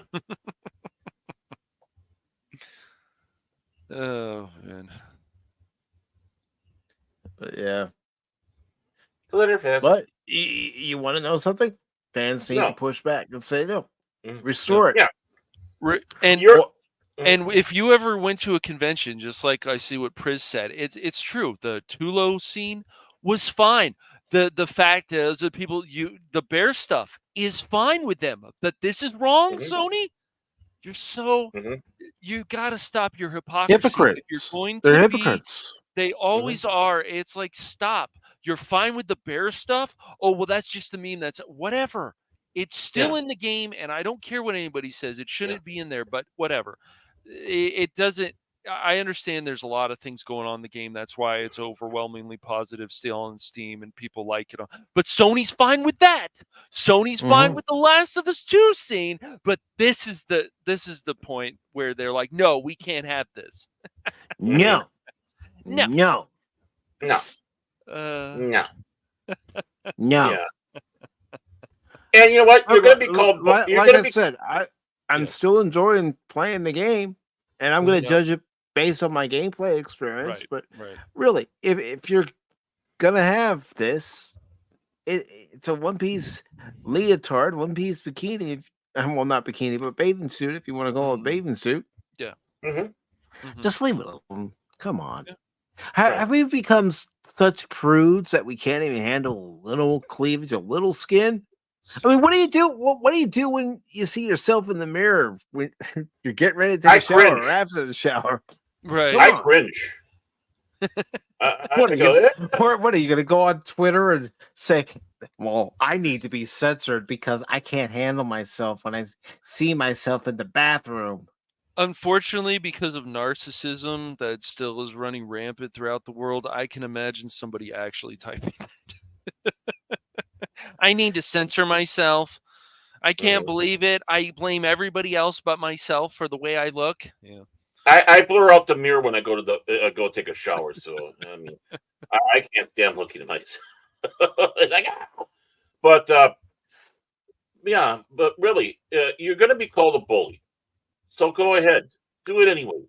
You're not being a bully, but they're going to call you a bully for calling this stuff out. So it's like, okay, fine. You know, let's twist the meaning of the word. You're just releasing. You're not satisfied with the product. That's not being a bully. That's basically product review, customer review back, and don't let these assholes, these twat waffles, get away with it. And if they do call you a bully and the other names, just smile. You won. Consider that like a little campaign medal that you get.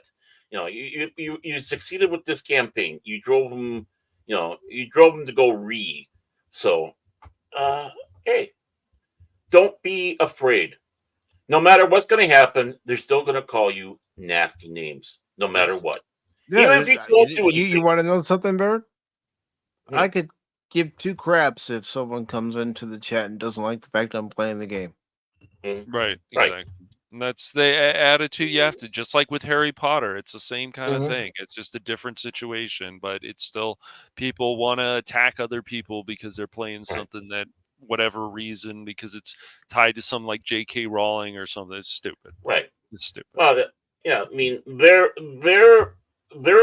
existence is to destroy. Yes, I believe I that. mean, when they start saying about the American Taliban, well, in a sense, yeah, because you just see about how they went out, they destroyed priceless artifacts, That's those horrible. giant Buddhas, right? Destroying them because of offensiveness to them. Well, it's the same thing doing this. You're being an American Taliban in that sense. You guys are unstable. You really are. You need to have true psychological help, real psychological, not going to one of these therapists that's a cheerleader and an ally. Yeah. You need someone to sit back and go, you know, you're already messed up. Here, let's fix that. Bellevue, room for one, please. Yep.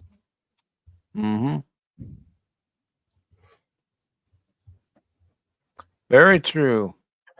And Cash is going to go ahead and read the next story that we have lined up. Oh boy, Harvey Weinstein. Yeah. By the way, this guy's a big winner. Yeah. Anyways, Harvey Weinstein. At least you didn't say a big wiener. All right. So this is a story from Variety. So with these kind of stories, they're oh, you know what? Oh my gosh, 2 people did this story. You know what? You don't get. Oh, we've mocked them before. We've mocked them before for having 2 people write one story. One person can write the article. You don't need 2 people. What is Lois and Clark teamed up on stories before. Come on, Cat. Come on, man. Lois and Clark, they work together at the Daily Planet. Carried by a light. Come on, man. Okay, sure.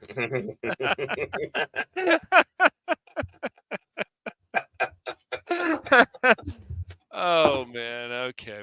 Should we acknowledge these people? Whatever. Oh yeah, acknowledge the honey I, ups. I always do. I I guess always so. do. These names are a little hard to pronounce. I've never heard Yeah, these. But well, so that's we'll part figure of the it out. problem right there. But But calling the names. What? Yeah. Elise Schaefer and Schaefer Gene and Mattis? Gene Mattis and Elsie. I think it's pronounced Elsie Schaefer. Yeah, okay. I Yeah, guess it's not that hard. that's what Mike said. Once I know, but once again, it's just two people. Where is this? We're the guy on Niche Gamer. One person. Okay, whatever. Yeah, but no, we're mocking you for the fact that all these names are hard to say. I know. Ellie Schaefer. I know. Ellie Come on, Schaefer is man. not hard to say. I was wrong. I was wrong. That's Gene right. Mattis. You're wrong. That's I'm right, wrong. Ash. You're wrong. But anyways, the point still stands. Story reading better. Great again. Make it great again. That's right. Make it great again. Yes, but two people. Dang it, variety. But anyways, Harvey Weinstein's 2020 rape conviction overturned by New York appeals courts. Okay. Harvey Weinstein 2020 rape conviction has been overturned by the New York court's appeal. On Thursday, the court found in a 4-3 ruling that the judge in Weinstein's trial, a landmark movement in the Me Too movement that the 2017 allegations against him started, had shown prejudice by allowing women to testify about allegations that were not part of the case. The court has now ordered a new trial. Look, okay, once again, there's a certain person, and I'm not going to bring it up, that he's the demon child of everything, but Harvey Weinstein, it has to be overturned. He's a good man. I'm sure. I'm waiting for some people to come out. He was wrongfully accused, right? According to Meryl Streep, he's a good man. Hillary Clinton. Ask a lot of these people who are either in Hollywood or politics. One person even called him a god, if I remember. Was it Jennifer Lawrence? I can't remember. Correctly, but I thought it was. Weinstein, the Oscar-winning producer of Shakespeare in Love and Good Will Hunting, which are both really terrific films, but is serving a 23-year sentence at Mohawk Correctional Facility, a medium security prison in Rome, New York. Of course, it's, because he potentially raped somebody, because it says it in the article. YouTube, go fuck yourself. So they say this, and then he gets so he gets a TV and reading material and all kinds of cool stuff, I guess, right? Because he's in. He will remain in prison, as he was also convicted of rape in Los Angeles in 2022 and sentenced to an additional 16 years in prison. However, Weinstein was acquitted in Los Angeles trial on charges involving a woman who testified in his New York case. Weinstein spokesperson Judah I'm not saying that right now. I'm sounding like Mike. Judah Engelmeyer. Yeah, Engelmeyer. Thank you, Judah. I love when you correct him. I love when you correct him. Well, we correct him, Baron. So I know. That's fair. Right. I know. That's right. Engelmeyer. Yes, Engelmeyer. Yeah. Said in the statement, we're cautiously excited. He still has a long road ahead of him because of the Los Angeles case. We are studying the ramifications of the appeal right now. Weinstein's lawyer will be holding a press conference today at 1:30 p.m. Eastern in Manhattan to discuss the decisions. At least at the time that this article was posted. Right. We reaffirm that no person accused of illegality,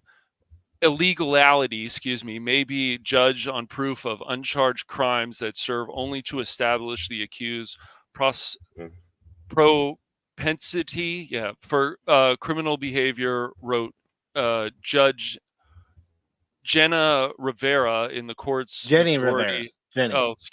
Jenny. Yes, Jenny Rivera in the court's majority opinion. It is an abuse of judicial discretion to permit untested allegations of nothing more than bad behavior that destroys a defendant's character, but sheds no light on their credibility as related to criminal charges lodged against them. Look, you gotta love lawyer talk all the time. Hey, I use all these big words. It's very good. Of course. Of course. But that doesn't mean all lawyers are bad. But I do agree with Barron. There's probably too many of them. Mm-hmm. Yeah. In the New York case, Weinstein was convicted of sexually assaulted Miriam Haley, a former production assistant on Project Runway, at his apartment in 2006. He was also convicted of raping. I said raping, you two, because it says in the article, so go fuck yourself again. Jessica Mann at a hotel in 2013. Weinstein's attorney, led by Arthur Alada, I think it's pronounced, appealed the conviction on numerous grounds. A lower appellate court denied the appeal in 2022, but the state's highest court agreed to hear the case. Today's decision is a major step back in holding those accountable for acts of sexual violence, said Douglas Wigdur, an attorney who represented two pre-trial witnesses in New York. Courts routinely emit evidence of other uncharged acts where they assist jurors in understanding issues concerning the intent, modus operandi, or scheme of the defendant. The jury was instructed on the relevance of this testimony and overturned the verdict is a tragic in that it will require victims to endure yet another trial. Well, at least some people say this. At least some people believe that, this is a ridiculous nonsense. Again, here we go with the circus, just like the Alec Baldwin thing, which hopefully he will be convicted. Exactly. Judge Madeline Singas, wrote in the court's dissenting opinion, with today's decision, this court continues to thwart the steady gains survivors of sexual violence have fought for in our criminal justice system. Forgotten are the women who bear the psychological trauma of sexual violence and scars of testifying again and again. I agree with that.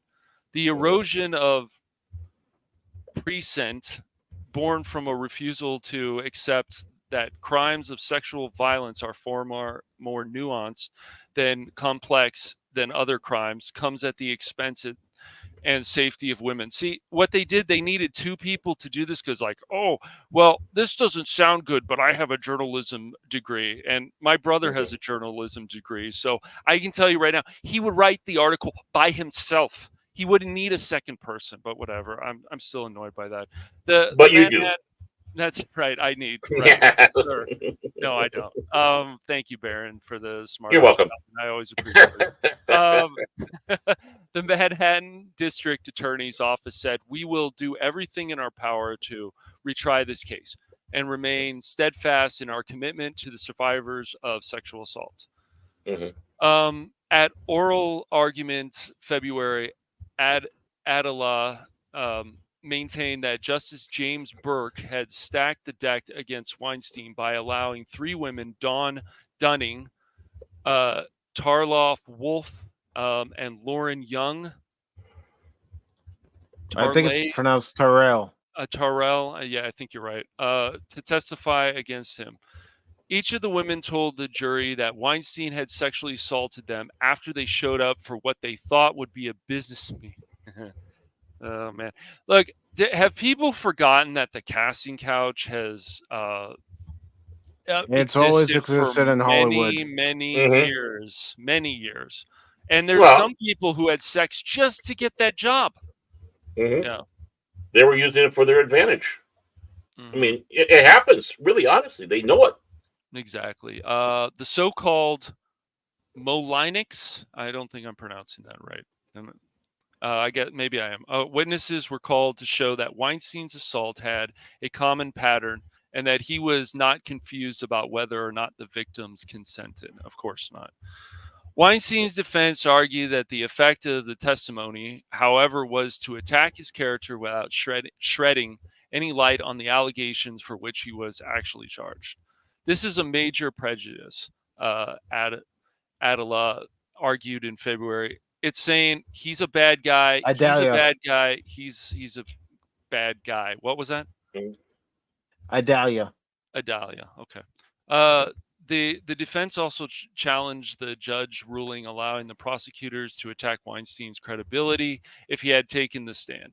Before the trial, Burke said he would allow prosecutors to raise as many as 28 separate incidents of alleged misconduct, including bullying, and threats of violence. Weinstein did not testify, and the defense argued that the judge's ruling effectively foreclosed his ability to effectively defend himself. Okay. The issue of prior bad acts testimony was also raised in Bill Cosby's successful appeal of his sexual assault conviction in Pennsylvania. In that case, 5 women were allowed to testify to buttress the one allegation that was charged. The Pennsylvania Supreme Court overturned that conviction on different grounds, finding that prosecutors had reigned on a promise to not prosecute Cosby. Reneged.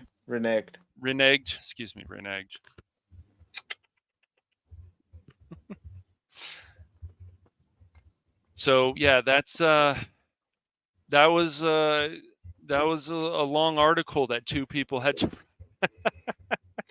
Is it my turn now to start pissing people off? Go ahead, dude. Okay. Go ahead. Reneged. Okay. Yeah. Well, one, he's not out of the water yet, as he sat back and said. It still opens up doors. 2, I agree. So that case in LA that needs to go to trial. So right. Yeah. But to bring in, I agree. To bring in hearsay, like that is dangerous. Again, it's accusations. It's not proof.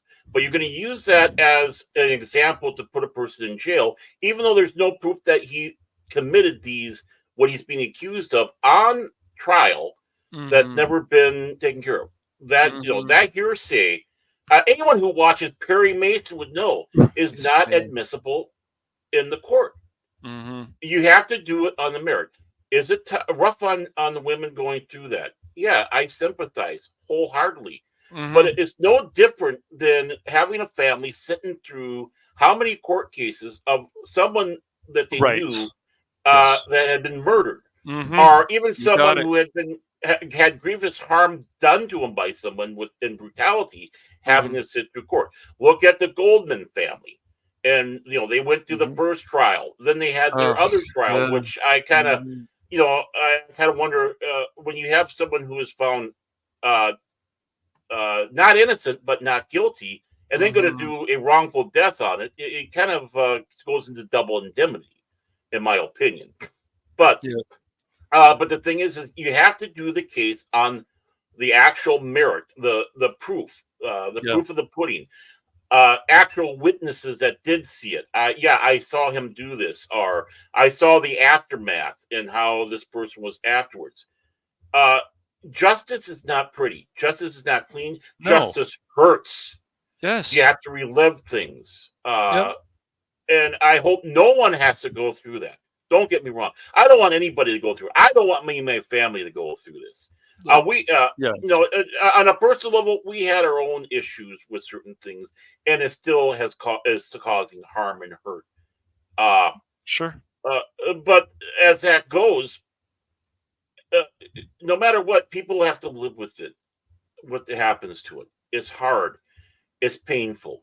But in this case, you just can't bring somebody in and say, well, okay, did you file any charge? No. Is there any proof? Yeah. No, I'm just saying it. No, but I heard somebody who said this. And how many times have you watched a TV show where the judge will say that's hearsay?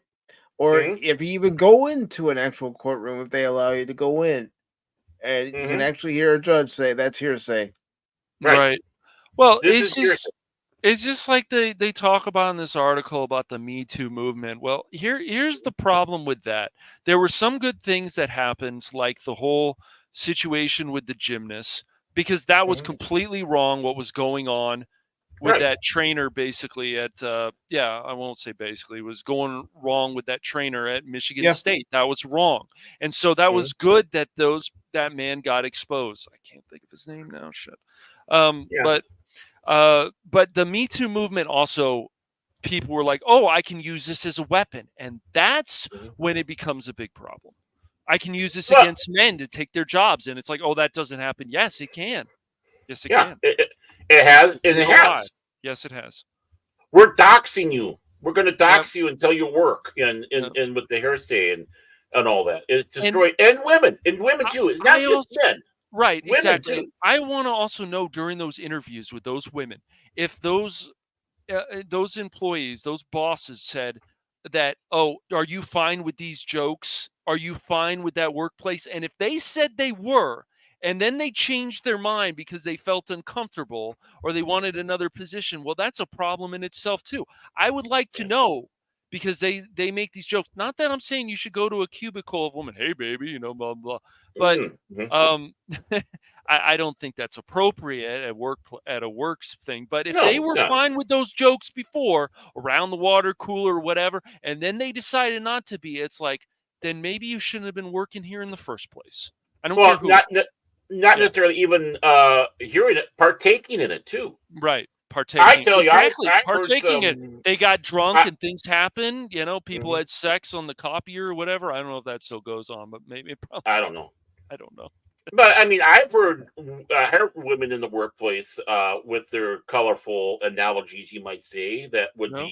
that would send the man to HR now, uh, Yep. fighting Mhm. for his job. Now, I'm not saying Harvey's innocent, right? No, I am I'm not not saying passing it that. either. No way. Right, I'm not saying it, Yeah. but I am saying that they do have a point on this, and you should have Yes. had enough other evidence Yep. to nail his He did ass. this. He raped Yeah. me. He sexually assaulted me. Okay, that's oh, Mhm. well, you believe all women or believe all this. It's like, Right, okay, but what about the ones who are lying? Because there are right. people out there who will lie for Uh, money, uh, for fame, for yeah. power, whatever. Yeah.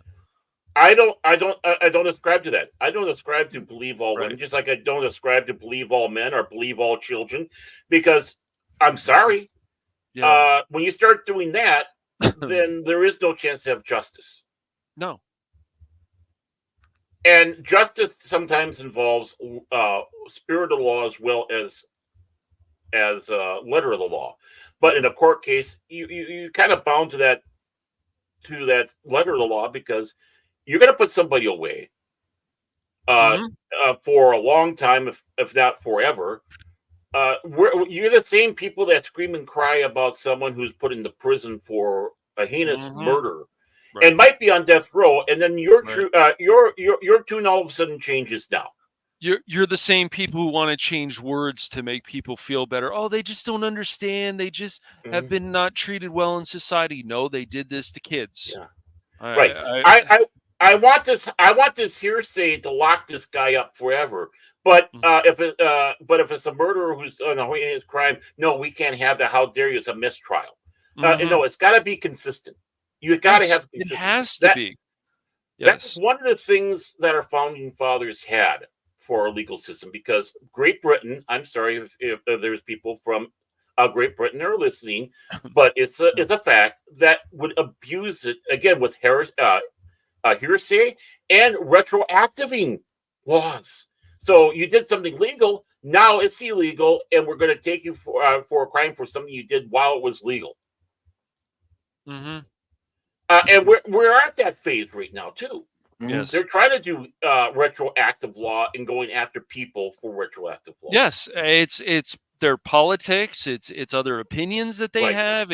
That's scary stuff. That's communism. That's socialism garbage, whatever, Yeah. Well, you're seeing More the justice communist, but system being used as a weapon that's right. than Just what like it's the Me supposed to Too be for. movement was used as a weapon, just like a lot of these other organizations that claim they're helping their communities or they're Yeah. helping the cause. Right. Yes. And meanwhile, they get richer because Mhm. of it. follow the Uh-huh. money trail, Some of them and do. people They're suffer. scamming people. That's right. Oh, well, take a look at it. I mean, all you have to do is take a look at Sharpton and Yes. Jesse. Yes. You have to look at those that were part of the BLM movement, where Some of they them were. did. Yep. Oh, very much so. Mm-hmm. And it starts Buying making you mansions wonder. and so on. I mean, that happened. People can Right. look it up. That all We happened. can't. Yeah, Mhm. it's a fact. People abuse this stuff. The one place it shouldn't be in is the courtroom. And No. yeah, as they sat back and said, it still opens up that they can still try him. Right. Right. Which they should be. But able now, to. Yeah. but now it's going to be. Mhm. Well, the thing is, again, that was before the United States of America with the Salem witch trials. Again, that was one of the things that the founding fathers were wanting to protect against. You got to remember that was pre-American, and yeah, the weapons, the legal system has been attempted to be used as a weapon. It shouldn't be, and that's why we should fight for it. Yes. For that, and even if it means that we got to sit back and stand up for stinkers, Right. like Harvey. Yes. I want him to have a fair trial and get locked up. That is Right. that's my opinion. I'm not. Yeah. No, I'm not sitting back saying I want to make sure it's completely ironclad. And when he goes to something other than medium prison, where he's now Bubba's new boyfriend in cell block B. Yeah. That's what I want. Right. Right. But I want to have this case lock, stock, and barrel. No hearsay, because then you start having this. Right. And you have Cosby. Yeah, you know what? As much as I love Cosby for being a comedian and all that, I am sure he is guilty of some stuff that they come forward with. Just hearsay. Guess what's going to happen? Mhm. They're going to walk. Yeah, they're going to walk because it's just hearsay. But I think things have gotten worse. I know this has happened before, but the using political weapons. If you're a judge and you have a hatred towards somebody because of their politics, it's like maybe you shouldn't be a judge. I don't care what side of the aisle it is on. That's terrible, man. That right conflict there of interest. Exactly.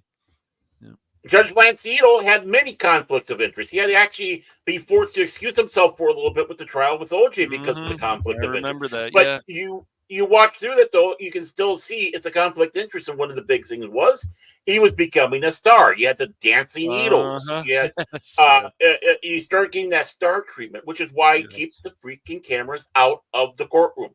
Right, right. Unless it's divorce court, then it gets interesting. Right. Yeah. No. Again, I am not siding with them, but I do agree that was shenanigans, and my belief is always doesn't matter who the person is. If they do something right, you got to give them the praise. If they do something wrong, you got to damn them for it. That's right. Whether you like the person or not. Mm-hmm. And I still stand to it. I want to see his ass handed to him, but I want to make sure it's solid so we don't have a story like this that you have to have two people right. That's right. Just like Mr. Journalism here, Cash Money explained to us. But the thing is you byline with your brother. You just disguise it because you just use the last name, and they don't realize this byline. I know how you work, Cash. I know. Well, I'm just saying. I'm glad that you guys understand that two people don't have to write one article. Well, I mean, man, I didn't go to journalism school, but with broadcast, we had to learn how to do, writing news stories and stuff like that, and cut to crap. Obviously, it's more abbreviated than doing a newspaper story and all that. Right. And what did they? Yeah, go ahead. And so we worked through it. And of course, back then, that's when USA Today came out. And even back then, as we sat back, we were calling it McPaper and being disparaging. The one thing I sat back and said that they're good for is for the quick headline to get something in there because of the abbreviation, but you still need to get a chunk. You don't use them as your only source for your news story, which nowadays they're doing. They're fact checking. Right. It was fact checked by USA Today. Oh, McPaper, imitation news. Right, exactly. Yeah, and that's just some of the classes I had too, Baron, at college.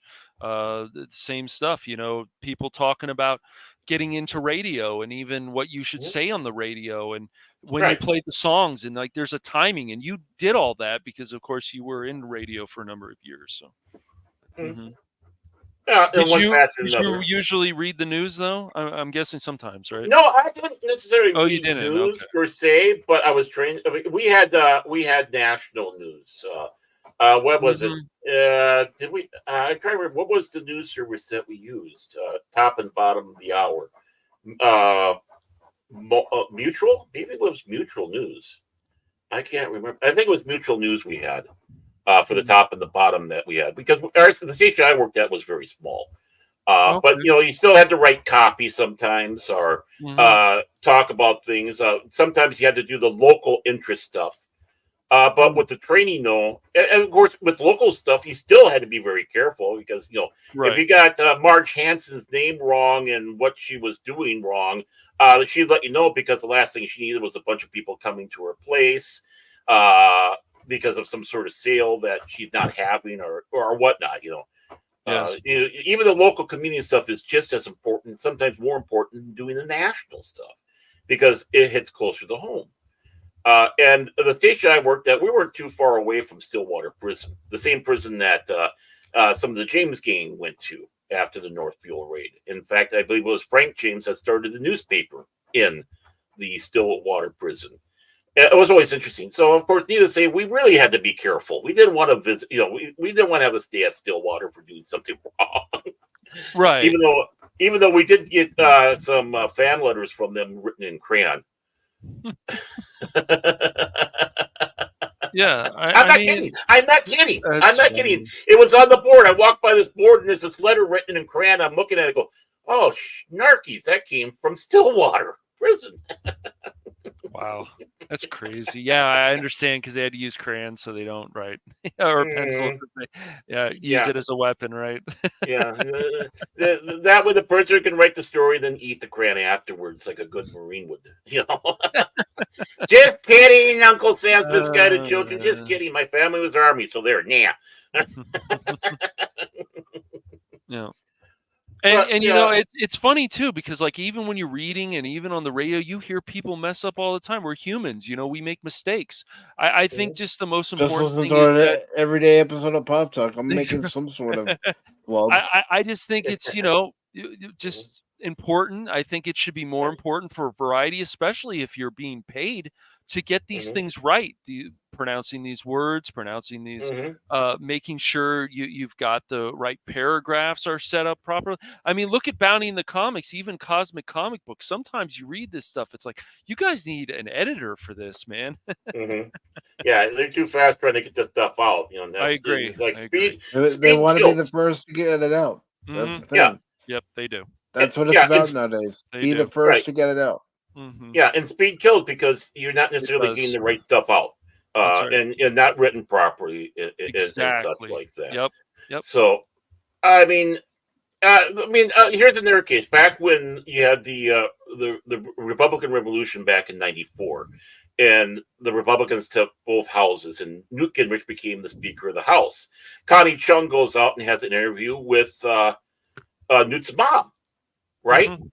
And Okay. then she did the one thing that destroyed her career, other than being married to Maury Povich. Uh, she goes to the mother, between you and me, which instantaneously that means off the record, right? Between you and me Yeah. and the walls, nothing else, right? When you say that, that means off the record. What does Newt think of Hillary? And she goes, well, he thinks she's a bitch, and they put it out, Yeah, right? they did. Well, That is a violation of, again, the trust yeah. that you're supposed to put into the press. And you had people out there trying to defend that. Well, when she said between you and me, that way, no. That right there is the important word. That she would not have said anything like that. Right. Well, the funny thing is, like, and that's why it's funny. It's like, who cares what the side of the aisle is on? It's like, if you listen to Right. Newt and some of these other people, like, they make sense. Like, oh, hey, that should be common sense. Everybody should listen to this. No, no, no. Because of the side of the party he's on, he deserves to be shunned by certain people. It's so stupid. So Well, stupid. I'm not. My statement wasn't trying to make Yeah. this into Okay. I know, left, I know. right, or whatever. I I'm got talking you. about a journalistic integrity. Right. I And agree. Well, look at what they did with the DeSantis with 60 Minutes a few years ago. They took well, his comments. Go ahead. yeah, he took. Mhm. But let's go Out of back to context. Tom Brokaw. Tom Brokaw. Uh-huh. No, not Tom Brokaw. Oh no. Dan Blather. Dan Blather on CBS Morning News, where he helped fabricate a story to go after then President Bush, right? Of course. And got Of caught, course. destroying his career. Mhm. It destroyed his career at CBS, and people still go to him for opinion. It's like, no, his opinion means nothing now. Right. He's a fabricator. He's a Was liar. Was that Dan Rather or this? Yeah, that was Dan Blather at I like Dan that. Blather Yeah. at CBS. CBS News. Yeah, as part he of that did. flip He phone story. completely lied, and this has been going on. Oh, that's Yeah. why I bring it up. It's Yeah. always all on one side of the aisle. They smear these people. They call them these names, and then it's fine because we know they're like this. No, you don't. And then they find out they're liars, and then we're supposed to believe that news organization still has much integrity left. Right. Come on. And now this goes back into, and let's not forget the poor guy who did was able to find the bomb at the Atlanta bombing and basically made sure people were safe. Right. Yeah, not only the press, the FBI, they came out publicly slandering this man. And they're mocking him. Oh, he lived with his mommy. Well, yeah, he was taking care of her. Right. And he did it to want to become a cop. He's a rent-a-cop. And all the things that they were going out and saying about this guy as legitimate news, right? Yep. And this is not a political story. This is just one guy went out there, did the right thing, and stood up and saved people's lives and keeping other people from getting grievously injured. Right. But because of the way he looks, because of the way he talks and whatever, then they become an easy target.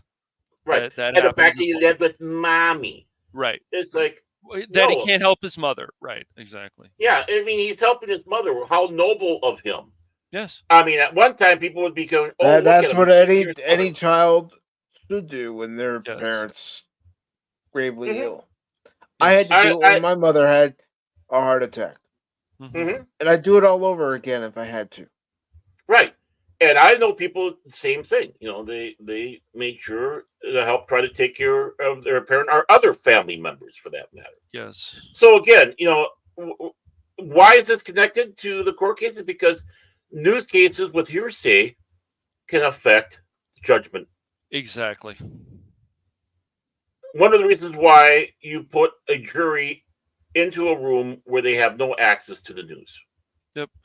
Look. It's the same thing with the Jonathan Majors. Yeah, Jonathan Majors. That we were not going to be people who were going to jump on the case until we saw all the evidence. Right.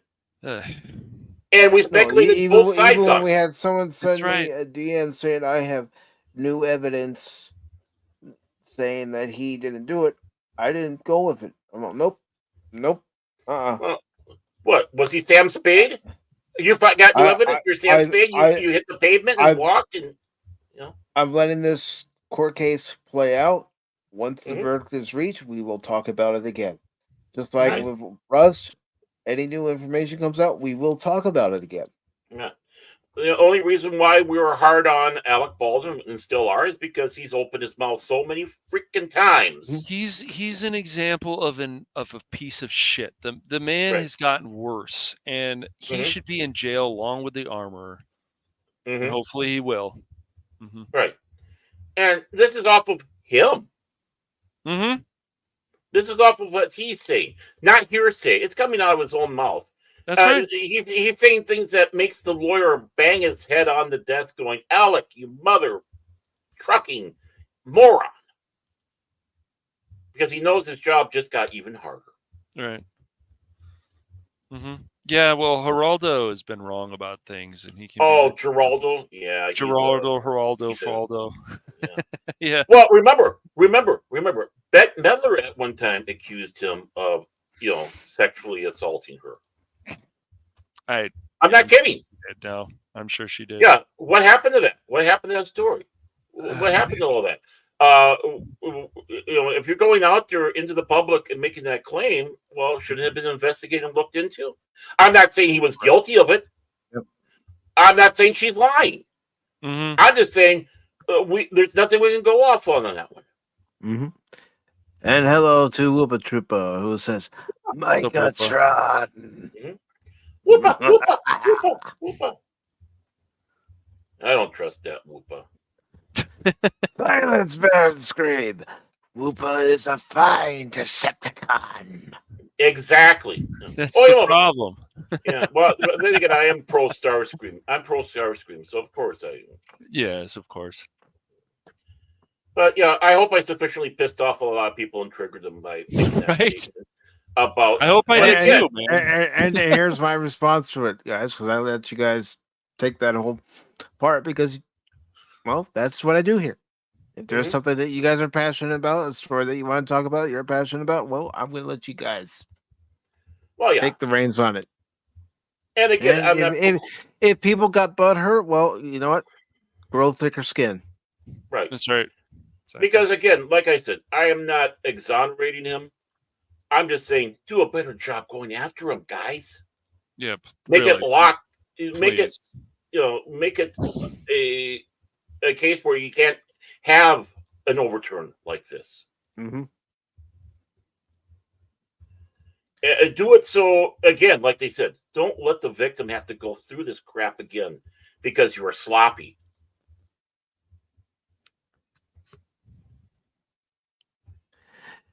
And Whoopa says, you're smart not to trust me, Baron. Watch your back. Ooh. I always. Well, he is like a true Decepticon. I don't know that Whoopa. You don't feed it properly; it gets mad. So yeah. Well, he's a Whoopatron. That's what he is. Whoopatron. But speaking of the Decepticons, Megatron becomes Roboson's first auto-transforming Decepticon. How's that for a Megatron impression? Not bad, Not bad, man. Not bad. Yeah, Mr. Welker would be impressed with you. I aim to make Megatron very proud. I'm not gonna read this whole thing in Megatron's voice. Oh, thank you. Because it'll destroy your voice, man. It will just. It's like Chase doing that screaming metal that he did. Got to work on that. Got to work on that a certain way with your. Yeah, your he admitted he screwed up. He admitted he screwed up. Yeah. Yeah, it's tough. Don't be like Chase. This article was posted on Thursday, the 25th. It's by Luke Thompson, and it says, "Remember when Robeson put out the auto-transforming Optimus Prime, and we collectively thought it maybe cost a bit more than we'd like, but heck, for one robot that awesome, maybe we could save up." And then they put out an auto-transforming Grimlock that walked in both robot and dinosaur mode, and it costs even more, and we thought, damn, that's even cooler. Yeah, I mean, your sister had to hold you back. It's like, no, you can't do it, Mike. Step back. No, don't press that send button. No, I saw the price. I'm thinking, no, and that's and send no, and send no. How many times are you hitting the send button, Mike? Stop. No. I mean, as much as I like Transformers, these are way out of my price range, but they're still cool to look at, in my opinion. Oh, hell yeah. Yes. That's right. I say hell yeah. And we thought, damn, that's even cooler. Can the budget stretch for just one more? Well, enough of you clearly did buy both of those. And it goes on to say, we can all agree to collectively forget the non-transforming Bumblebee and movie Optimus that Roboson is making more Transformers. Inevitably, Optimus must meet his match, and now he has Roboson's Megatron. It's just me, Prime. Well, if he's going to meet his match, it should be Starscream because it's Starscream that's a real power. Silence, Starscream. Your constant worship of Starscream has driven me to the depths I never wanted to go, but you brought it upon yourself.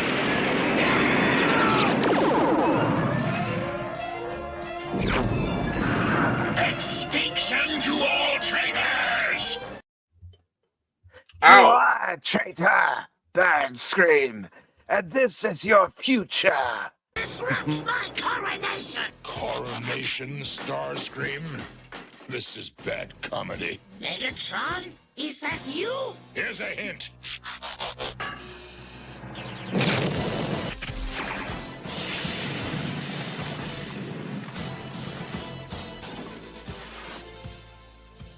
Will anyone else attempt to fill his shoes? See, that's what you should do. You should do it in the Galvatron voice. I can't get my voice to sound like Leonard Nimoy's Galvatron. Not remotely close. Mm-hmm. Oh, what a great voice Leonard had. Yeah, he did. Yeah, the way he can just switch it back and forth, and yeah. Mm-hmm. So it says anything Prime can do, Megs can do better. Like Optimus, he's fully functional. How fully? Come on, Star Trek fans, you get the reference. I was going to say, I'm sure he's data fully functional. In both robot and tank mode, with tank treads that help him climb up sloped surfaces. He also features the voice of his G1 actor, Frank Welker, though Welker's voice is showing audible signs of strain from all the years of yelling. He's also programmable and responds to voice commands and app, but here's something new. Megatron accepts programmable sequences through users physically posing him, sorry. Yeah. And he has touch sensitive sensors that provoke reactions. In the instructional video, he appears to shake his head at a bad touch. How dare you touch me there, insignificant fleshling? Can you please point on the Transformer where Optimus Prime hurt you? It was an Optimus, you fool! It was a flesh creature! A disgusting flesh creature! It's a appreciated mutiny. The Canadian Autobot. Hey, Hey. Yeah, it's a Vauxhall. Yeah. Canadabot. Canadabot. Yeah. Yeah, it's not a GM. It's not a Chevy Ford. It's a Vauxhall or something like that. Yeah. Oh, a British. Can you imagine a British Transformer car? Ooh, Oh, bloody hell! yeah, a little Mini Cooper. Megatron wouldn't bloody. be much. Megatron wouldn't be much of a tank if he couldn't fire. So indeed, his vehicle mode shoots projectiles, complete with realistic recoil action. Weapons include a light-up sword and a spiked ball mace that he can swing around really dangerously. Ooh. Don't let any kids use it to attack their siblings because we all know someone will be tempted to try.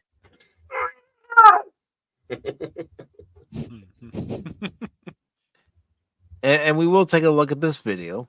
Sweet. Well, I yay. don't think we're gonna get any copyrights for it, but not on this one. No. if I do, then I'll just edit the video portion out later. Whatever. It's like, yeah, it's like screw you guys.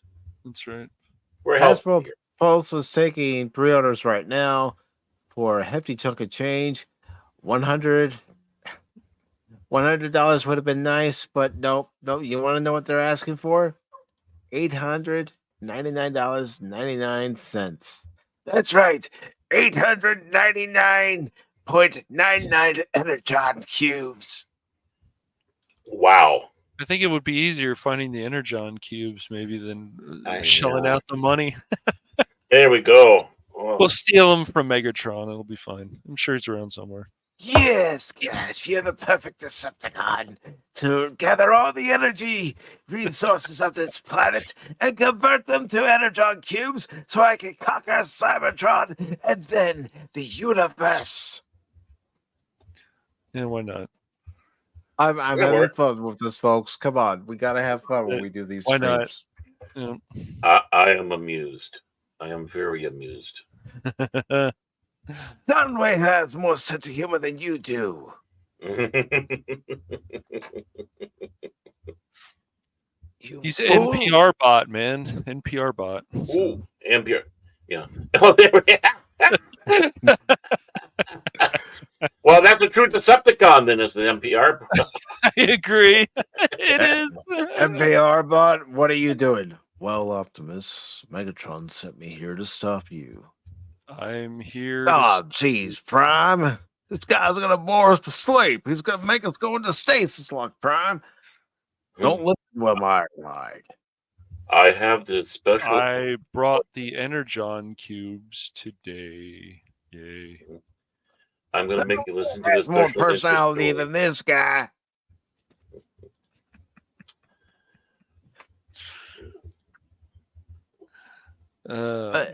It says, but you just need Megatron, and then your collection will be complete, right? No, it never. No, it doesn't work like that. Oh, No, hey, I love comedians. I love comedians. no, it doesn't. No. We got a comedian writing this article. He's a real comedian, you know. Yeah, I'm sure there was heavy sarcasm in that statement. There better be.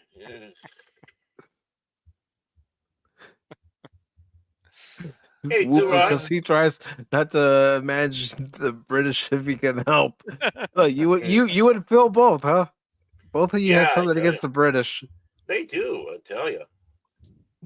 One Well, you could step have closer to Skynet. You're Yep. not wrong.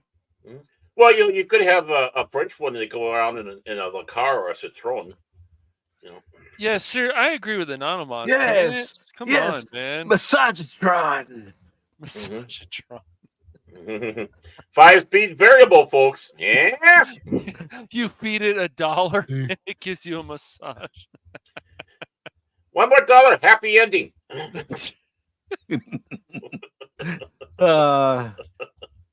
Okay, we just got canceled. Yeah, until someone figures out how to make Constructicons that combine independently, start your savings accounts now. Enjoy the pics of Megatron below. I'll just enjoy looking at the pics. Yeah. Okay. You don't want to show the video? That's fine. I'll show the video. I'm showing the pics first, Cash. Silence you incompetent imbecile. Megatron's coming back. Now we're being Starscream. Just Megatron. I wouldn't put it past them to try to do a Constructicon thing like that. They're probably working in their little labs. I mean, those pictures are awesome, though. But Yeah, for $900, I would hope. It's just the construction of this is very impressive, no doubt about that. Yeah. But honestly, $900, man. I mean, some people are going to buy it. Some people are definitely going to buy it. Yeah. You know what? If someone has that kind of money to spend and that's what they want to spend it on, who am I to tell them? Right, I should would be spending anonymize. That kind of thing needs money. to be able to scratch your ass, and you throw it against something, and it turns it. I mean, it's not like you could even display it in robot mode because once you turn it off, it goes limp. Whoa, phrasing! Whoa, hey, zing! Heyo.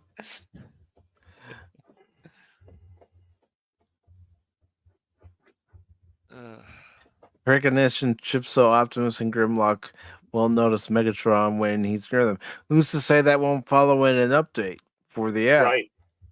You know, I want this to be a home security system. For that price, I want this to home security. Yeah. You broke into my house, you incompetent fool! I wanted to yell at people too when they like break it Well, out it will like be. that. Yeah, That's great. it's gonna be yelling. Yeah. Extinction to all Oh, invaders. That's right. It's through tyranny. And peace in my house. We were sleeping when you broke in, you moron. Yeah, they broke into Victoria. All right, so let's check out. Let's check out this video of Roboson's very expensive, but admittedly cool looking Megatron, leader of all Decepticons. Da da da da da da. Ooh. I am Megatron, leader of the Decepticons. The archenemy is here. Introducing the world's first auto-converting Decepticon robot, Megatron by RoboSen. Wow. Designed with a modern aesthetic and supervised by Takara Tomy Japan. Megatron stands at 21 inches tall, featuring more than 4,500 premium materials and powered by 118 chips, controlling 36 high-precision servo motors, enabling fluid transformation and actions. Well, for $900, I freaking hope so. Yeah, it better do that. Crush them all. Interact with your Megatron through an extensive library of voice commands. Voiced by Frank Welker, the Megatron himself from the G1 series. Or command him by remote control using your mobile device. Beyond the built-in actions, customize your Megatron by programming unique actions and sequences through the app. Or use easy programming mode. Now you can make him move without your phone. Fierce and formidable, Megatron will win any fight for Cybertron when equipped with the light-up Energon sword and Energon mace. Energon mace, so good.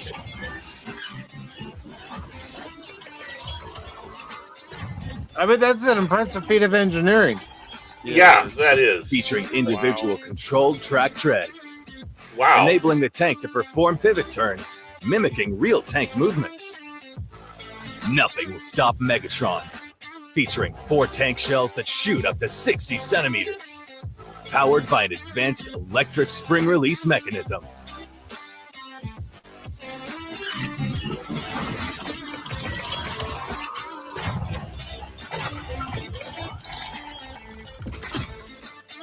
Featuring 2 touch sense zones, providing emotional action feedback when interacted with.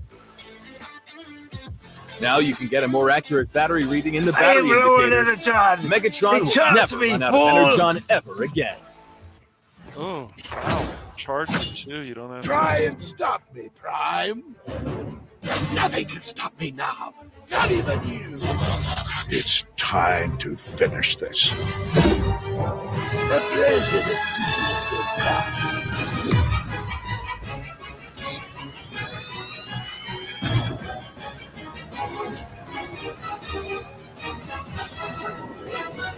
One shall stand. What the heck? One shall stand. Megatron G1 Flagship Edition by RoboSen. Order now. How about I just look at it from afar and admire it that way? Because that's what I'm going to be doing. No. Mike's going to be going to every Ollie to see if there might be some overstock that they have in there. So how much would you pay for that, Mike? If it's not $100. I said earlier, $100. Okay. $100. $100. $17. You're not a true collector then. Yeah. No, I'm an adult who looks at that price and then goes, the adult in me goes, oh yeah, you got to pay for this, that, and the other. Yeah, man. Yeah. God. Well, what do you? Very impressive. What do you think about like some kind of like a game collection, like we'll say like one of the collection for some version that comes out? Do you think $250 with a statue, so a collector's edition for a game, would be too much money? I wouldn't even spend. I wouldn't even spend that much. What about 150? Do you think that's too much? I think that could be reasonable, but yeah. That goes beyond my limit. If I'm Yeah. going to buy a game, I don't need to have the collectible statue. Let's be gotcha. honest. No. Yeah. I'm buying the game to play the game, not to look at a collectible statue that, if I'm not careful, depending on what shelf I put it on, could end up falling and breaking at some point. Right. True. Mhm. That is true. Yeah. He has a cat. Remember that. Yeah. Yes. I do. Push. But yeah, I mean, but Mike and I were kind of talking a little bit beforehand, and again, I was lamenting that, these are all great, but they need to start focusing again on accessible toys. And yeah, I'm going to say the word toys. Yes. Because if we don't get that next generation in, these things won't matter in the future. No. Star Wars stayed alive because of the toys. Right. The first Big round, deal. and then in the 90s when they brought it back, and you had easy, accessible toys to play with, and they got that next generation, especially when the prequel came out. If you're not going to make things affordable for families to go out and buy these toys, I can't give you this toy. It's a collector item. You can't play with it. Right. Well, we want to play with our toys. Even us old people want to sometimes play with our toys. Just look at Dark Helmet. Right. And Mr. Carlson on WKRP in Cincinnati. I mean, honestly, you want to be able to hold it, look at it, pose it, imagine. So these are nice. These are nice. But again, a majority of us can't afford it. No.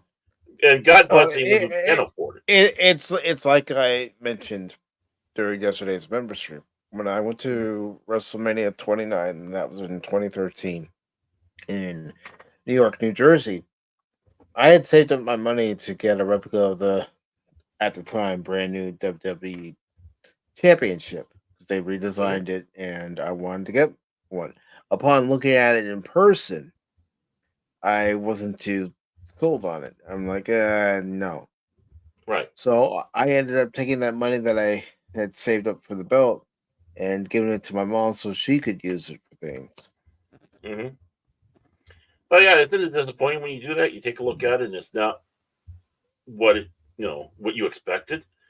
Yeah, so, that always. But it looked cheap, and they were asking $400 for it. But I was looking at them going, "No, this isn't worth $400. Forget it." Go back to like the toys of like the X-Men and stuff, like for the 90s. Like those were well made too, and it's just the trying DC to get ones. those figures. Yeah, the DC ones were well made. Even going back to the 80s, they were well made. Wonder Woman, Superman, you could just tell they just. I'm not saying you should throw them against a wall or something, but they were still well made. And nowadays, I mean, what kids talk about toys anymore? Obviously it's more a push of electronics, but But really, honestly, when you have something physically in your hand and not digital or pixel, it does change you a little bit because now, yeah, exactly. No. Yeah, I heard that he's whatever. But go ahead. Yeah, I'm sorry, that threw me off. I know, me too. Dang you, Crit! I don't know what to say, but we make these toys so they can be played with every day. So there's got to be some durability. I don't know if there's that much durability with this. What if this took a wrong fall? What gears and motors and circuits might break inside of it? And it won't be, and then you have to get it fixed too. Yeah. So, it'd be hard to have that thing out because you're afraid it's going to break. Right. You got to put it. And if you did have it out, you'd have to keep it in tank mode. Yeah, it's like you got to get a warranty on that or something. It's just yeah, probably. Talk to your insurance agent. Man, make sure you got the insurance going for it.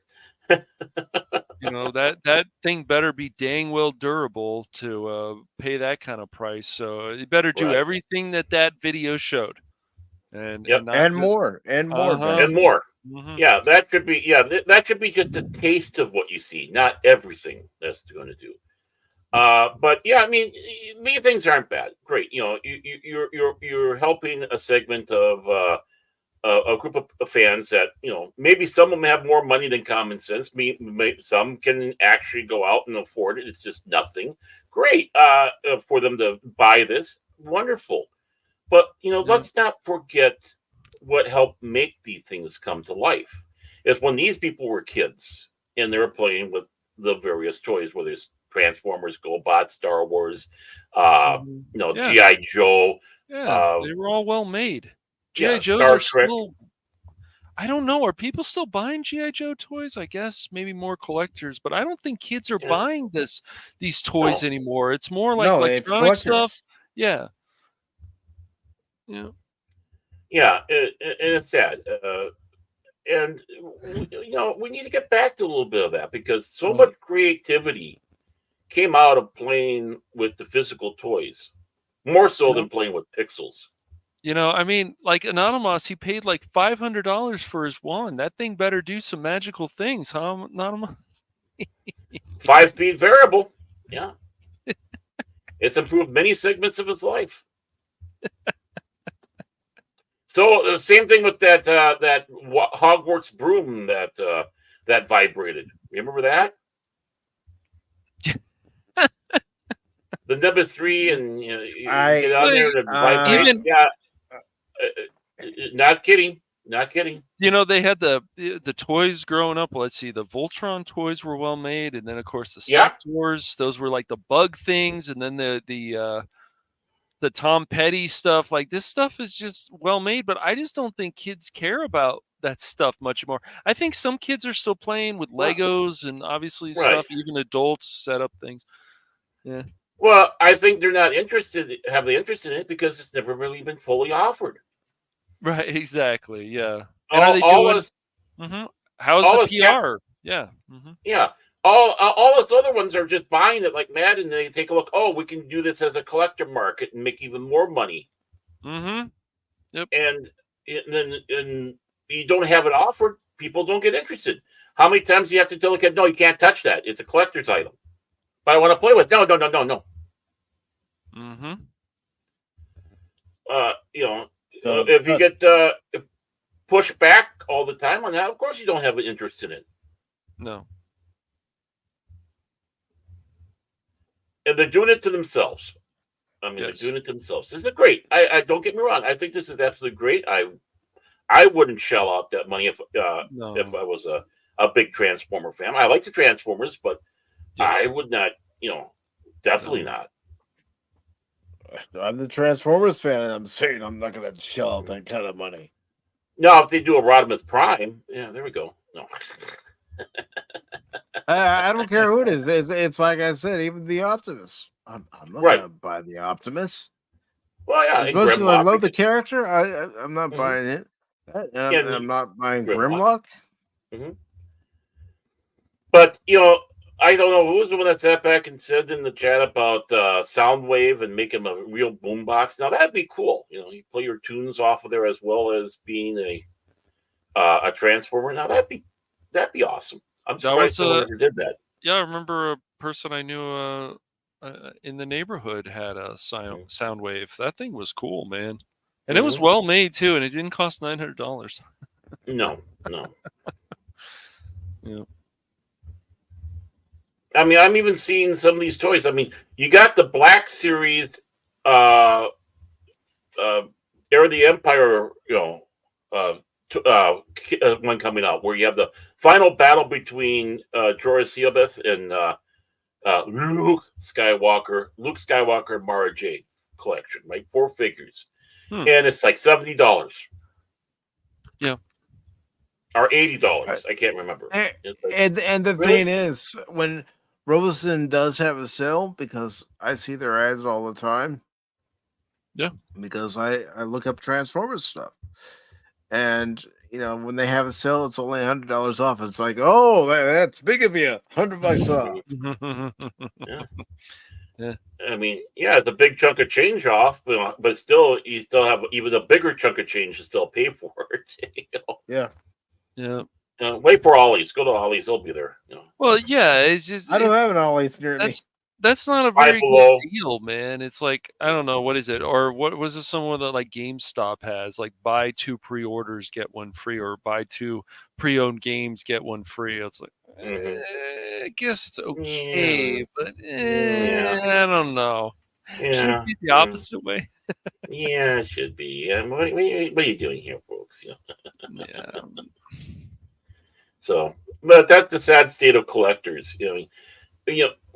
I believe in collecting because you like it, because you Yes. want to enjoy it, appreciate it, take it out of the packaging, because you ruined the value. Well, I'm not a value collector, because these things can go south on you in a heartbeat. Yep. What might be worth a lot of money one day, the next day, literally, it's $250 in the bin. Mm-hmm.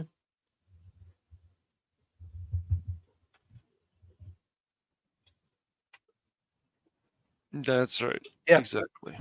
Yep. So I still lament that for the kids of this generation, not being encouraged. Well, of course, part of it also is we can't have shows that glorify these toy products, and we can't have these advertising aimed for kids because mothers just can't handle the fact that the kids ask for it.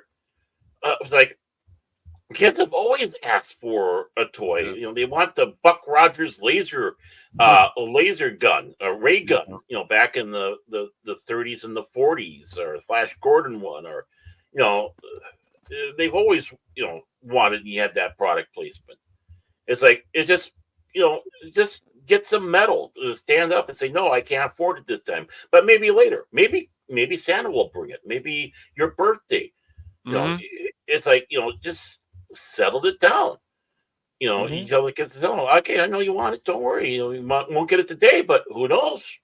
Well, it's just that's why it's like we were spoiled growing up, man. Go to toy stores, like even like they had the Game Boy KB toy stores over here in Southern California, man, dude. You go in there, they have a nice selection of GI Joes and Turtles and whatever you're into. Really, it's like, man, this was cool, dude. X-Men and all kinds of stuff.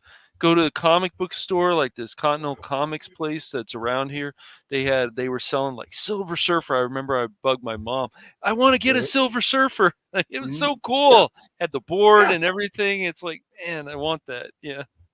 Oh, I can remember going into places like Gemco, going into Kmart as a kid, and KB toy stores and Toys R Us, and seeing Transformers or Thundercats or any of the popular toys at the time, and seeing it. I couldn't get any that day, but it was more of my parents going, "Okay, what is he interested in right now?" And what is he thinking about? Because there were times where I would bring a toy to my mom or dad and say, "Can we get this?" And they would say, "Your birthday is coming up." Or Christmas is coming up, or not today, but if I say for instance, if I brought home a good report card, they would sometimes, not all the time, sometimes reward me for getting good grades by getting me whatever Thundercat I wanted at the time, per se. See, Cash, it would have worked for you too if you would have had good grades. I did get good grades, man. Nice try though, Baron. Nice try. Well, let's not forget the J.C. Penney catalog. Let's not forget the Sears catalog and whatever other catalog. They had you cool get that, stuff. you look right, and you circle in there which one. There may. My dad had one of the Mandalorian collections, Padawannabe. You might be able to find a smaller figure. I don't know if you can find a bigger figure of Cara Dune, but you might be able to find the smaller one. I have the retro version of her, which suits me just fine because it looks like the style they did back in the 70s and 80s, original run of Star Wars. Yeah. So I got one of those. But yeah, that's again, there's another thing that they screwed up on. Here's a popular character, and let's just wipe it off the face of the earth. Not even make a good character, man. Could have made that Yeah, Republic. Dizzy. Yeah. But that was the thing. You go through there. What's important with the Sears catalog? Sometimes they'd have an exclusive thing just for them. Yes. So you got something through them, and boom. Oh man, I remember also buying the Batman figures, and even though like the Batcave wasn't it was still like as a kid, it's like, it's still pretty cool, man. And then they had the one with like the mansion, and then it opens up into the Batcave. It was pretty well made for its time. Right. Yeah. Those are pretty cool stuff. The Batmobile and the Joker figure, and they were well made. They were definitely well made. The cape was well made, and the figures. Yep. I mean, I still got all mine. I mean, in the closet over there or whatever. So, I won't part with them. Right. There's no reason to part with them. They're such an important part of my life. What's the only thing I wanted was really the Star Wars toys. That was what I was fixated on, and so it was easy to buy for me. And it's like, well, why do you have so many other stuff? It's because that's really the only thing I asked for. So all you had to do was just buy a Star Wars toy. I didn't have all these other things as well. So of course, if you're only buying for one universe, it's easier to get more of that one universe than if I want a Transformer, or I want to have the Buck Rogers, I want to have this one. No, it's just one thing. I was obsessed till then. Yeah, I mean the G.I. Joes, Transformers, Turtles, building blocks, Legos. I mean, those are things that I had growing up. So yeah, I had some Legos, but even then they were getting pricey back then. So yeah, that's true. $100 set for what was it, like a pirate ship, like a cool pirate ship? It's like at least $100. Yeah. Yeah.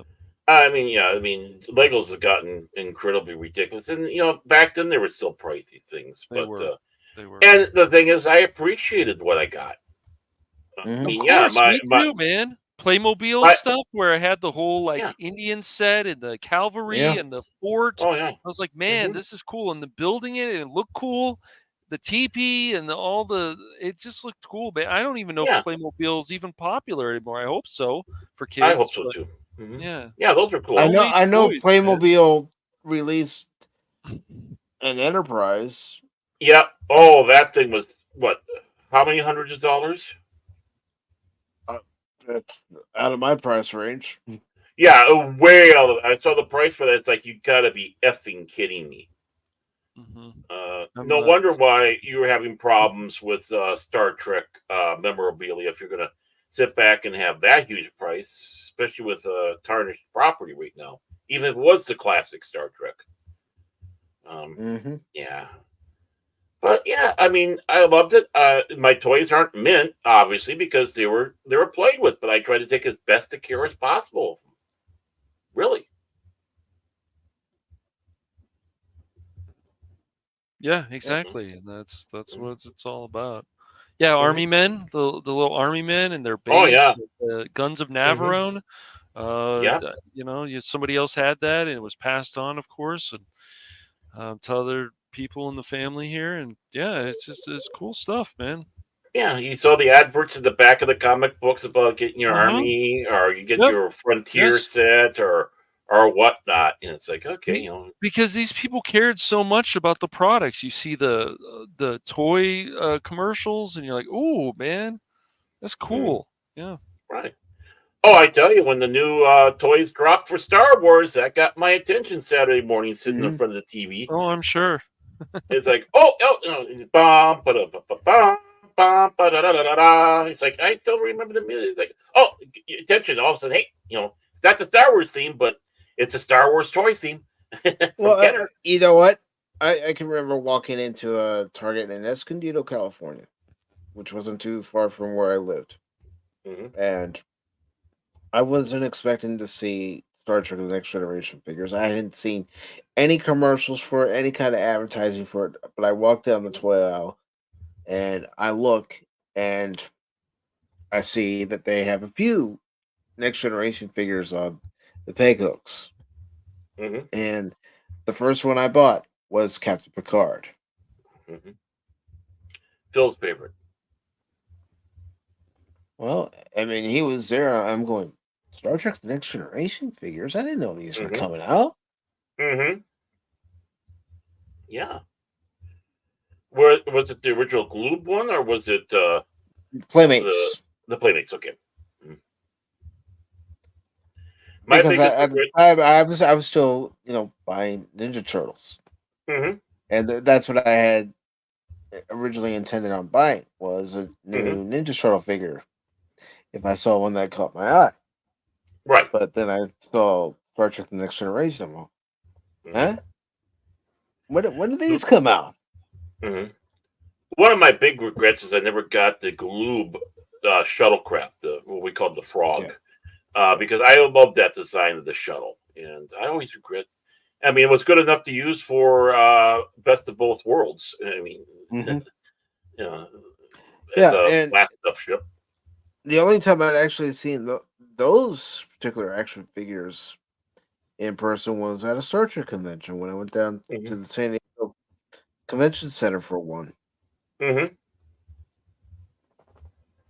Yeah, you could get the Rikers because they shipped out like 15 Rikers to like every two of the other characters they had. So it's like people were buying the Riker ones and redoing them so they look like different people, and it's like, yeah, it was Riker mania. It seemed like from Gloob's part. It's like, yeah, do a little more variety, Gloob.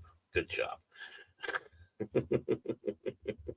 No, I did like it when Gloob was making Micro Machines, and of course they released the Star Wars Micro Machines, Star Trek Micro Machines.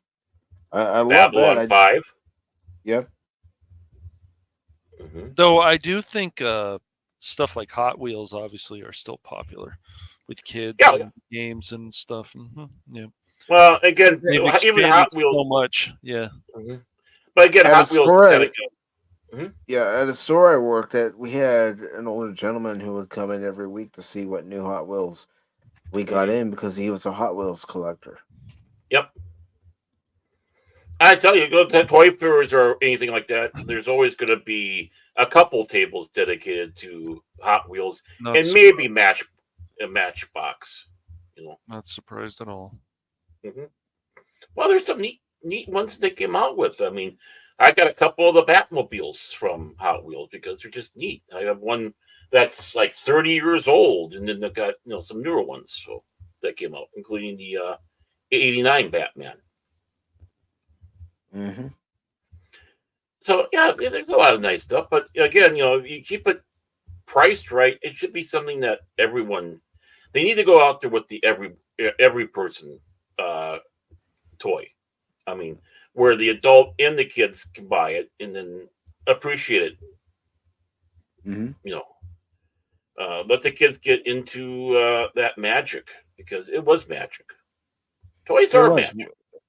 We used our imaginations when we played with the toys. I mean, I used my imagination when I played my Dukes of Hazzard toys that I had. Yes, I had Dukes of Hazzard toys. Nice. Yeehaw!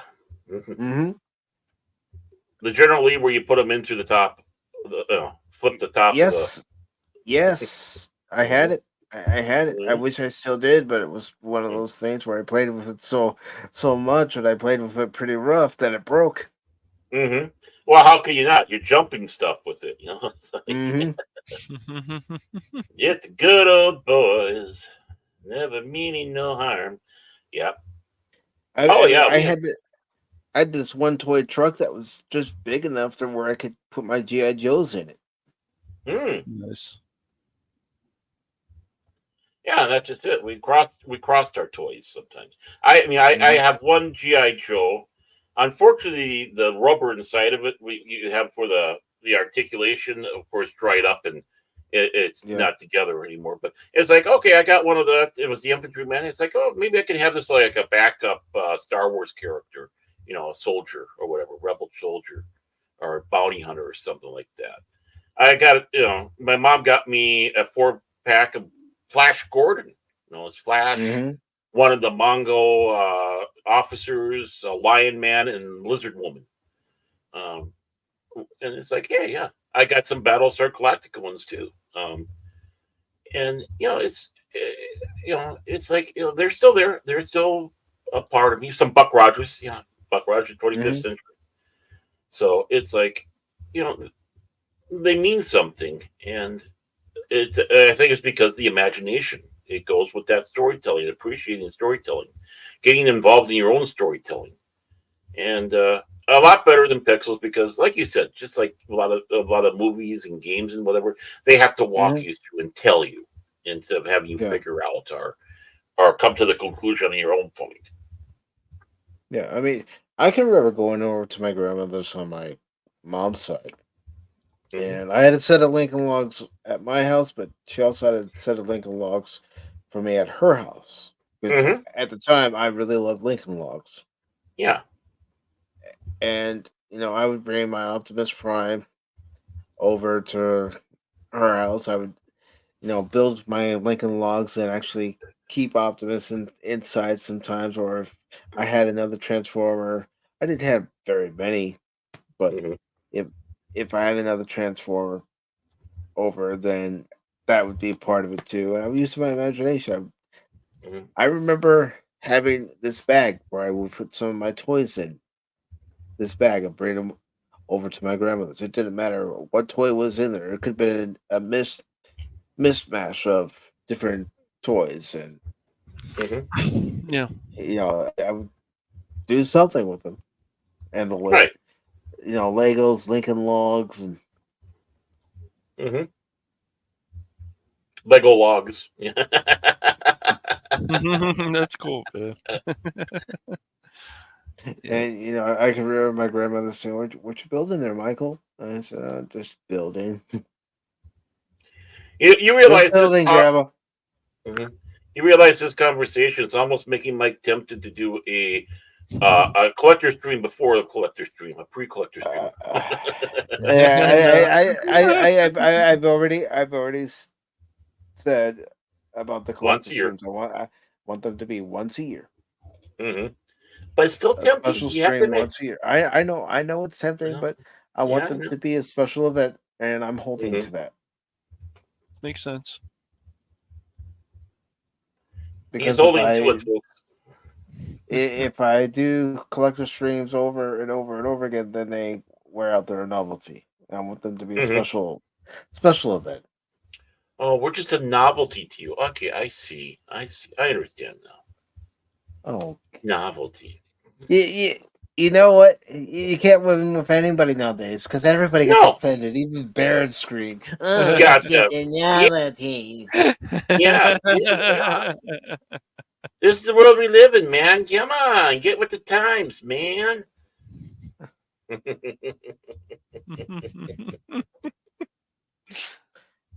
I mean, even now, I'm still planning the Transformers stream for September. I got to start working on some of it again, and some of the things I'm doing. That's why I'm rewatching Gen 1 because I want to get back up to speed on it because it's been a while since I've seen somebody. But my big question here is, right, Decepticons, they're bad guys. They're known for let's destroy stuff. Then why are the construction cons Decepticons? Constructicons, you fool! You've got to keep watching the series to find out why they are Decepticons. Yeah, we think that a building group like that would be good guys. I'll watch. They were originally intended to be Autobots. Same with the Predacons in G1. They were originally intended to be Autobots. But then that changed. Just like Rumble, he was supposed to be called Frenzy, and Frenzy was supposed to be called Rumble. There was a mix-up. Well, that's like the Star Wars mix-up. 4-LOM and Zuckuss, they got mislabeled as action figures.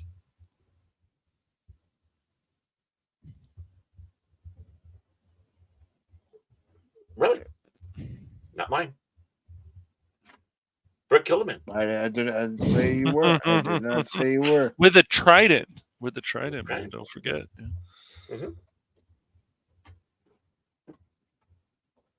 Yeah. Yeah, Padawannabe doesn't know how that Tonka dump truck sized hole at the end of the hallway got Yeah. there. Right. We had a planter and we didn't have any plants in it at the time, so I would take my construction vehicles and I would play in the dirt. And my dad's like, "What are you Mhm. doing?" I said, "Play in the dirt." Yeah, with Tonkas, what you should be doing with a Tonka toy. Yeah.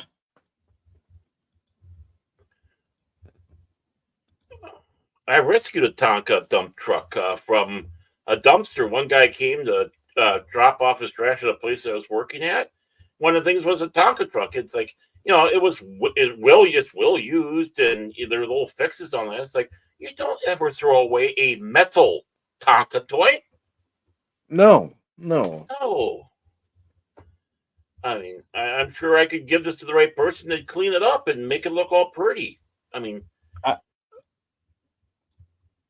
I had a dump truck and I had a crane. mm-hmm. Yeah, I got a dump truck, a crane. I think, no, a tow truck that has a double thing at the end. Mm-hmm. And that's still over at my parents' house. I need to collect those up. I had an ambulance. I even had a truck that had the cherry picker on it. Oh, I got the hook and ladder fire truck. Mm. Now that's neat. Yeah, definitely neat. And of course, Tonka has a special place for us here because Tonka Toys was a Minnesota company made in Minnesota out of Minnetonka, Minnesota. And if certain Phil McCracken is listening, it was Tonka who helped release GoBots here in the United States. Yep. Dun, dun, dun. Right. Those GoBot toys are well made, whatever Phil wants to believe. Well, yeah, all of them. Yeah, all diecast toys were well made. Yeah, well, we did, but they held up to it. They held up to that abuse. Oh, they did. Well, what was it? Didn't they have where an elephant stepped on one? And it didn't crush, or I can't remember. Somebody did something like that. So. But yeah, those are great. We need to make toys great again. Yeah. Well, I mean, we could keep pushing on social media that they need to make these toys great again, but I don't know if it'll help. I don't know if kids care anymore, and Well, I think they don't care because they haven't really. I think the moment they start experiencing some of it, they will, especially if it's tied into something that they like. Agreed. So, I mean, that's the important thing. You got to do it to where they have the interest. Yeah, well, that's with anything. If you want someone to get into a series that they've never watched before, you show them the series from the very beginning. Right. If someone wants to get into Star Trek, I'm showing them the original series. Yeah. No, I want to watch the new stuff. No, you're gonna watch this stuff. No. No. Yeah, this is where it began. Yeah. You're gonna watch You're gonna watch Star Trek proper. Right. It's you can't call yourself a fan if you haven't experienced it. Just like you can't call yourself a Doctor Who fan if you haven't experienced at least some of the original classic series and see where it came from. Same thing with Star Wars. You got to at least see proper Star Wars. If it's all just the new stuff, then you're trendy. I will sit back and say that. I'll be elitist that way. Yes. Because Lord knows they are. You know what I might do next weekend? Uh-oh. Because one thing is confirmed. I mean, I've already told you in Cash about this, but next Sunday, I'm going to go see Empire Strikes Back for the first time in a theater. But what I might do Saturday, because I'm thinking about it, and the ticket's not going to be expensive, is I'm going to go see Phantom Menace the day before. So Saturday, I'm going to go see Phantom Menace, and then Sunday, I'm going to go see Empire Strikes Back. Totally worth it. Why not? Yeah, I mean, it's Phantom Menace on the big screen, definitely. I mean, Oh yeah. As much as it gets stumped on, you Yeah. gotta remember, people kept on going back to watch this, go 8, back to 9 watch times. right. Attack So the it's like, Clones and of course Revenge of the Sith. They went over yeah, and over and over again. Yes. right. So I mean, as it goes, your whining is falling on deaf ears. I'm not saying it's a perfect movie or whatever, but it's still fun to see in theater. You have to go see Phantom Menace in the theater for one thing and one thing only: the pod race. Yeah. Just for that. I mean, that was the one part of the movie I didn't think was gonna, it's like I was gonna be whole hum about, and that got me excited. Man, the pod racing was so cool. Yeah, it was. I was impressed. It was like, oh wow, okay, I take back what I was thinking. Yeah. And yeah, yeah. Even the well, they Phantom made a Menace game was- of it too. And that's a fun game too. I mean, yeah, the pod racing. I'm still not a big fan of the celebration at the end. And we see the giant shiny ball. Not a big fan of that, but overall, I still think Phantom Menace is a good movie. I know some people think it's perfect. I'm not going to say that, but I think it is a good film. I really do. Yeah. I still think it's a 7 out of 10 or whatever. It's a good movie. It's a good movie. Well, that celebration song at the end, that's the Emperor theme sped up and partied up. The one that you hear in the and then Return of the Jedi with da da da da da da, and that's true. It is. That's cool. That's a good point. Yeah. The thing about John Williams being able to do that, weave it like that, help weave that story, help drop those hints. Well, we all know who. Well, it's also funny in that scene too when Padme looks at, or Queen Amidala looks at Anakin and that smile on her face. It's like, oh boy. Yeah. See me in a few years, big boy. That's right. Yeah. Are you an angel? Yeah. It's just the celebration was fine. One thing I do like about the Viceroy, I like all that diplomatic, political stuff going on. That was really cool to me. I like how the movie started. It's a good film. I'm not. Yes, Jar Jar can be annoying and stuff, but he becomes a lot less annoying in Attack of the Clones. So. Well, that's because he only had a couple lines. You're right. Right. That's true. But he's also the one that helped cause the Clone War in the Stormtroopers. That's true. He was played, or was he? But the Gungans as a race, like they weren't bad. Boom, bam, bam. Like it was just it wasn't bad. It's a good movie. Jace is in the chat. We've had some interesting conversations about the prequels. I've always just felt that overall they've just gotten too much shit. And what I want to always point out to people, as I always do, it's a cohesive story. It doesn't matter if you can find things in there that you don't like. Overall, it's still enjoyable. And it's still a lot better, and it makes a lot more logical sense than what we're getting now in a lot of ways. Different, yeah. I mean, my complaints is how Lucas wasn't exactly doing a good job tying it together with elements that we were told before happened, and he had to turn around and do retconning on with other films, the other ones. That was my big complaint with that. It's like I liked his original version where it was going to be just Obi-Wan was already a Jedi. He was solo through half that mission. He found an older Anakin, so that made more sense. But Lucas changed it. Qui-Gon was going to be in it, but he was going to join up after they get to Coruscant. And would have been interesting. Yeah. Right. But of course, you get Liam Neeson. It's like, oh, we're going to have to really play this Liam Neeson character. Let's change that, and let's make Anakin younger because it'll be more impactful. No, I disagree. I think it would be more impactful if you had like more of a 15-year-old Anakin. Sure.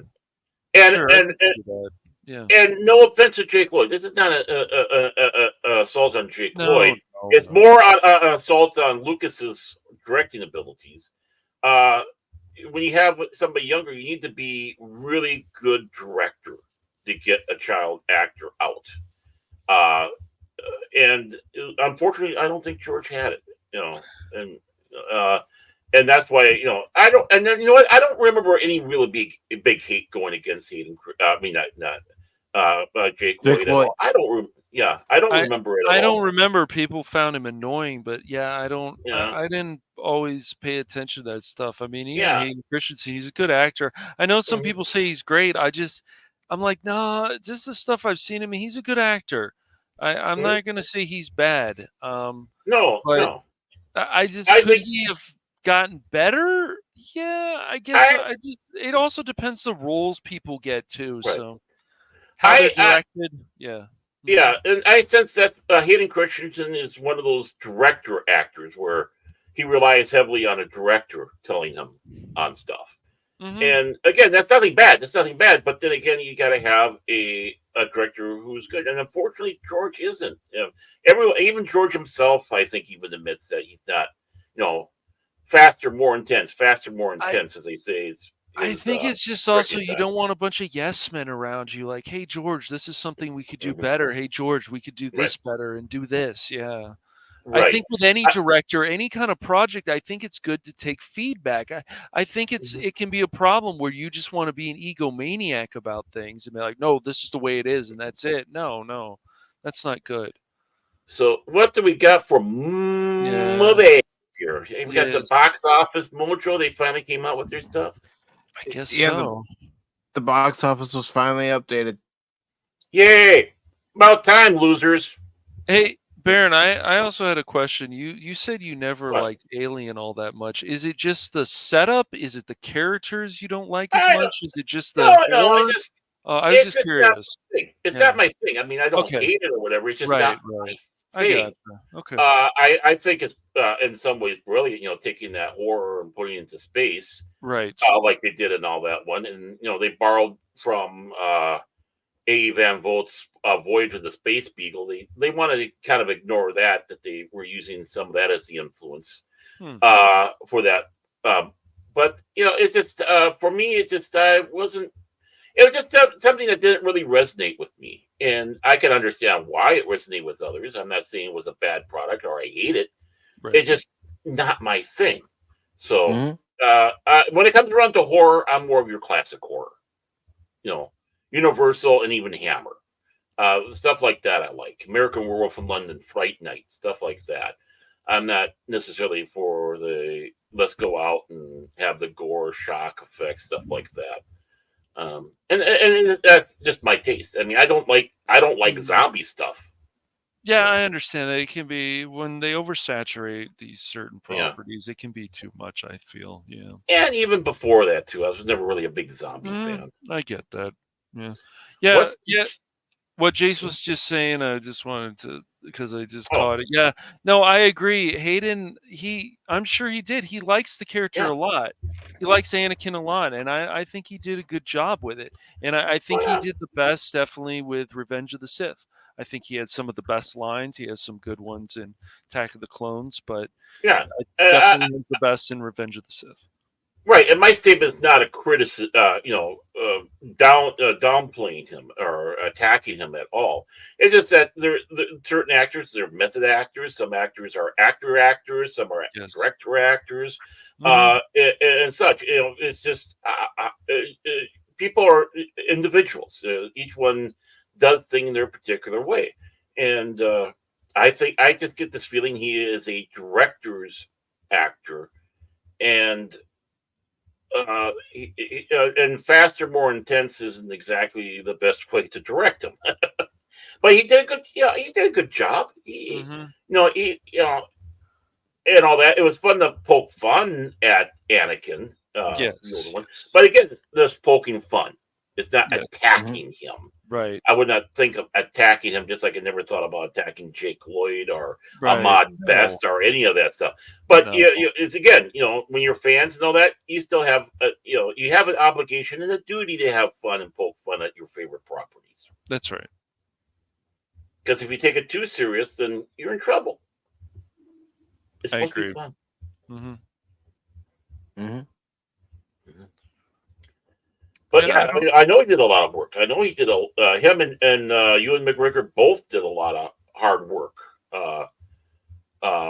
for training, just like Liam Neeson for episode 1 in Ewan McGregor. It's just that's the case. I mean, you're going to have those type of fights. It's you're going to have to work at it, and about the only one, obviously, Christopher Lee, because of his age, they had to do body doubles for him. So, yeah, that's. Oh, I'm sure. mhm. Yeah, this, and that's why, like, it's still disappointing to me because that Kenobi series could have been so fucking good overall. It really could have Oh if yeah, they just did certain things right. And I understand in the novel when he sees Vader on the screen and whatever, as I was told, talked about people who have read the novel. I may read it myself. I probably should. I've heard it's quite good. I don't know how they would work, but yeah, would it have worked in live action if you have Obi-Wan Kenobi staying on Tatooine? It might. Maybe he didn't need to go off planet. I don't know. I don't know if it would no, have worked as well on live action, but yeah.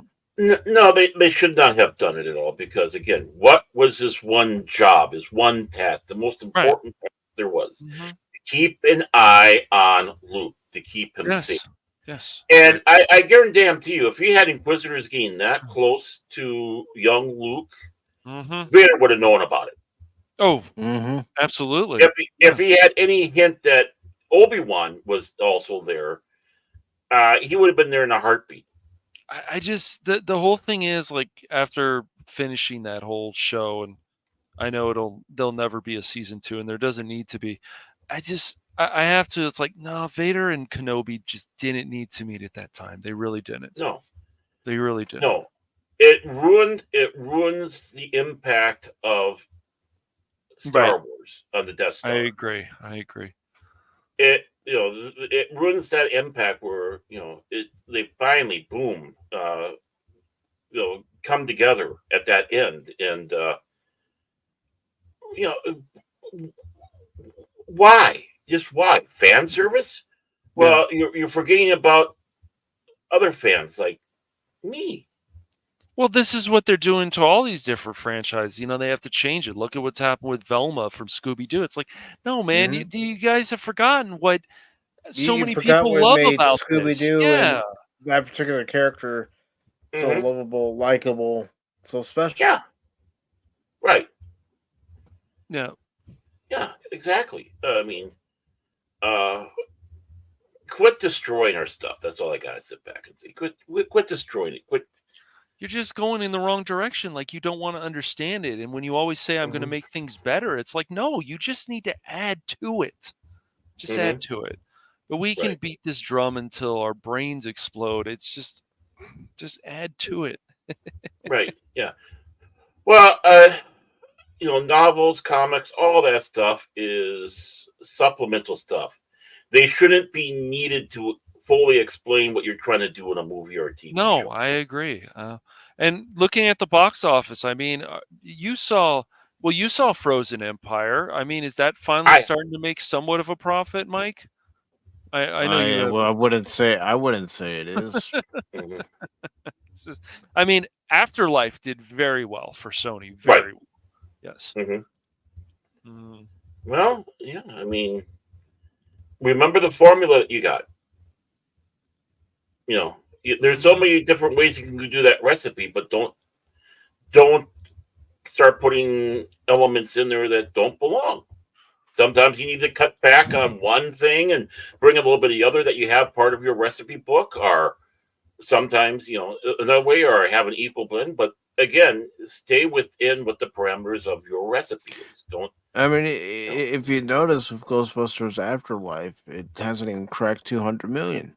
Wow. That's not good. No, it should have, but it didn't. But for reasons, right? If you're making a cake, you're not going to use curry powder, right?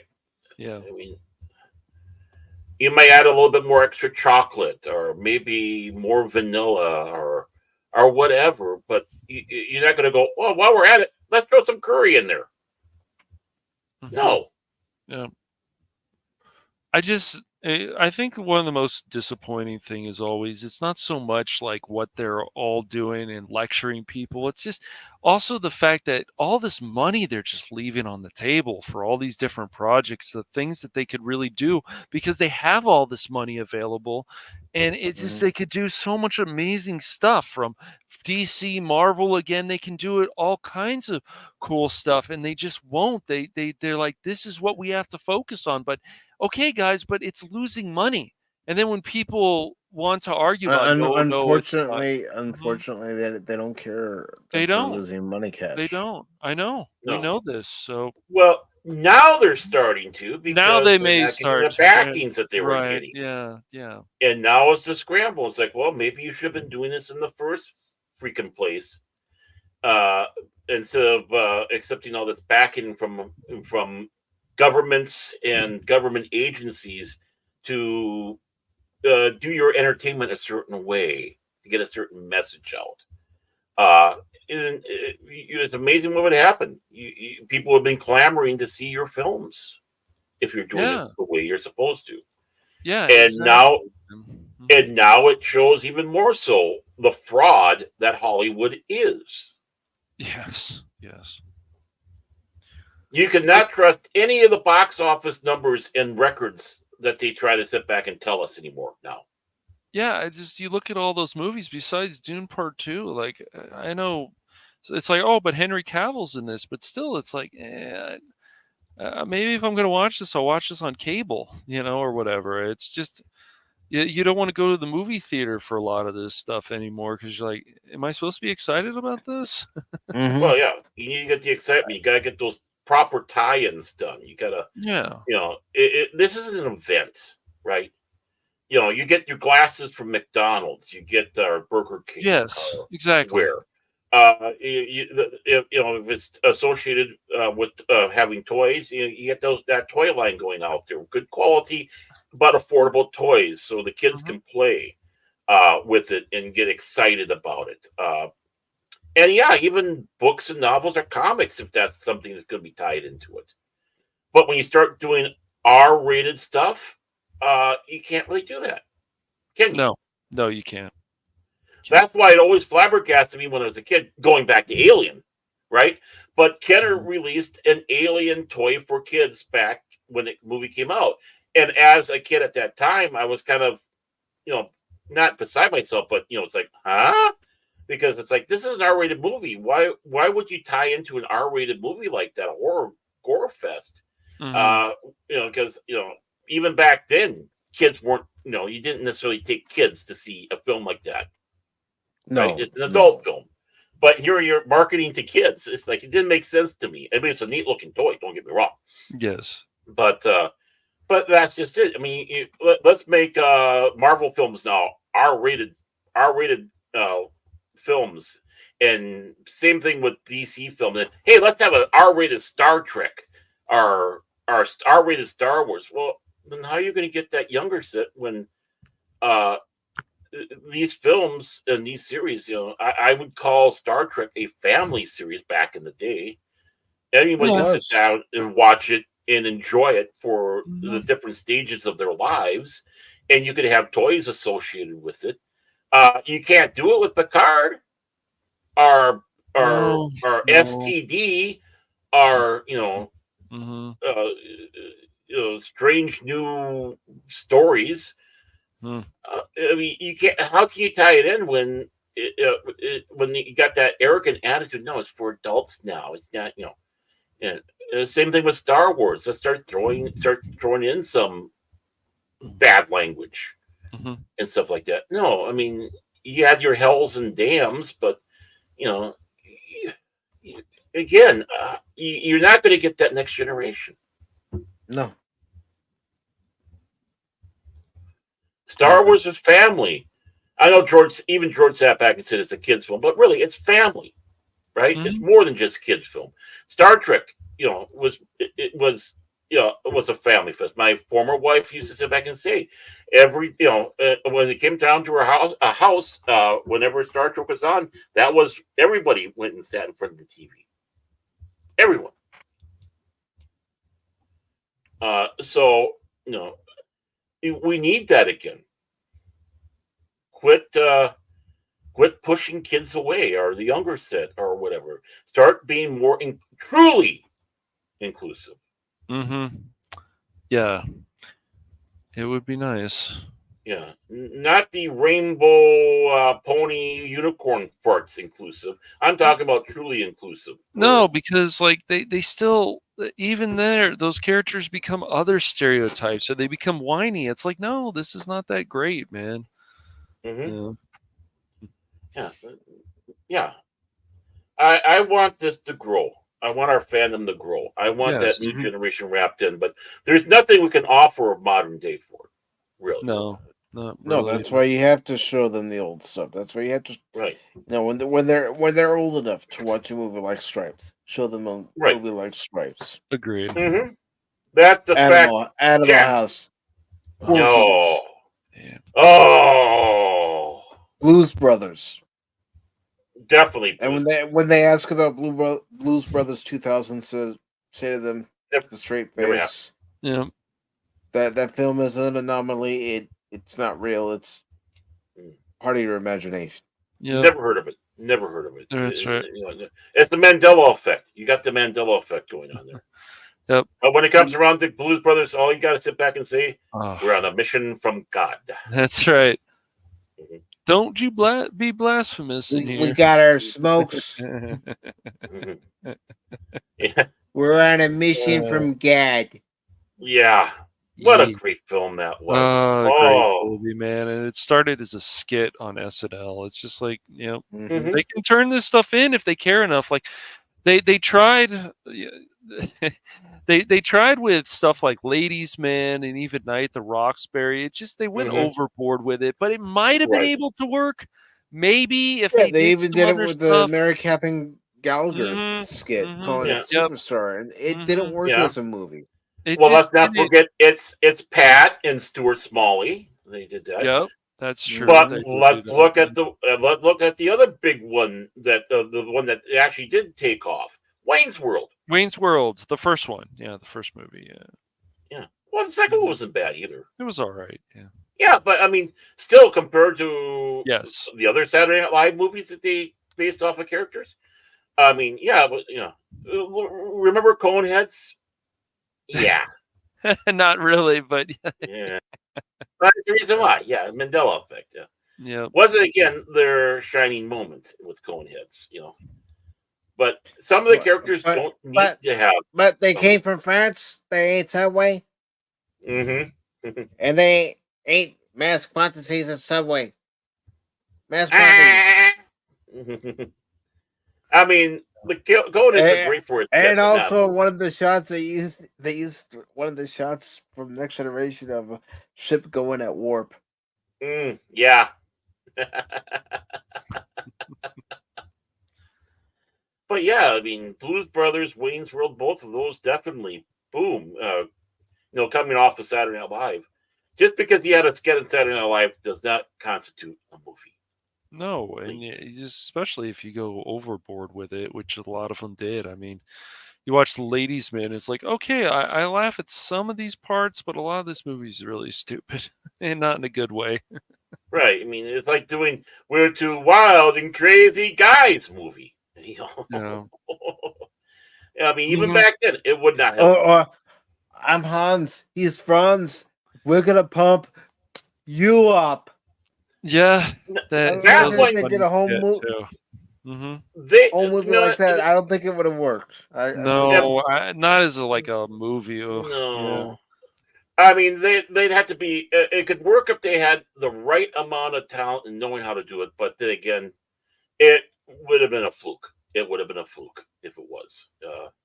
I get. Or Dieter, you want to touch my monkey? Certain things work great as sketches, or maybe even a half hour or an hour special, but not a movie. Yeah, no. That's one thing we don't have anymore. We don't have those. No, we don't. Those 1 hour or half hour live action special shows that were, just to have for goofiness, and we don't even have that anymore. God, we've lost a lot. No, we've forgotten how to laugh. We have forgotten how to laugh. Well, yeah, and more than just laugh, just appreciate just having a, that CBS logo. It's a CBS special presentation. Tonight's program will not be seen at its regularly scheduled time. In place of that, we have, and it'd be a one-off special. Boom. We don't get that no more. Or even as a kid, The Wonderful World of Disney. What best Disney movie are you going to see that Sunday? Oh, it's time to watch Davy Crockett on Sunday. Oh, all right, cool, man. Davy Crockett.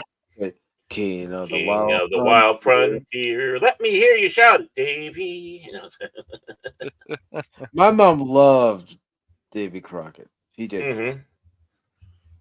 Yeah. And I can remember coming home from a fishing trip with my dad. We went to this area called June Lake. And on our way home, we stopped at this one store that sold Indian pottery. My mom loved Indian pottery. Yeah. So my dad would always stop there and get my mom a new piece.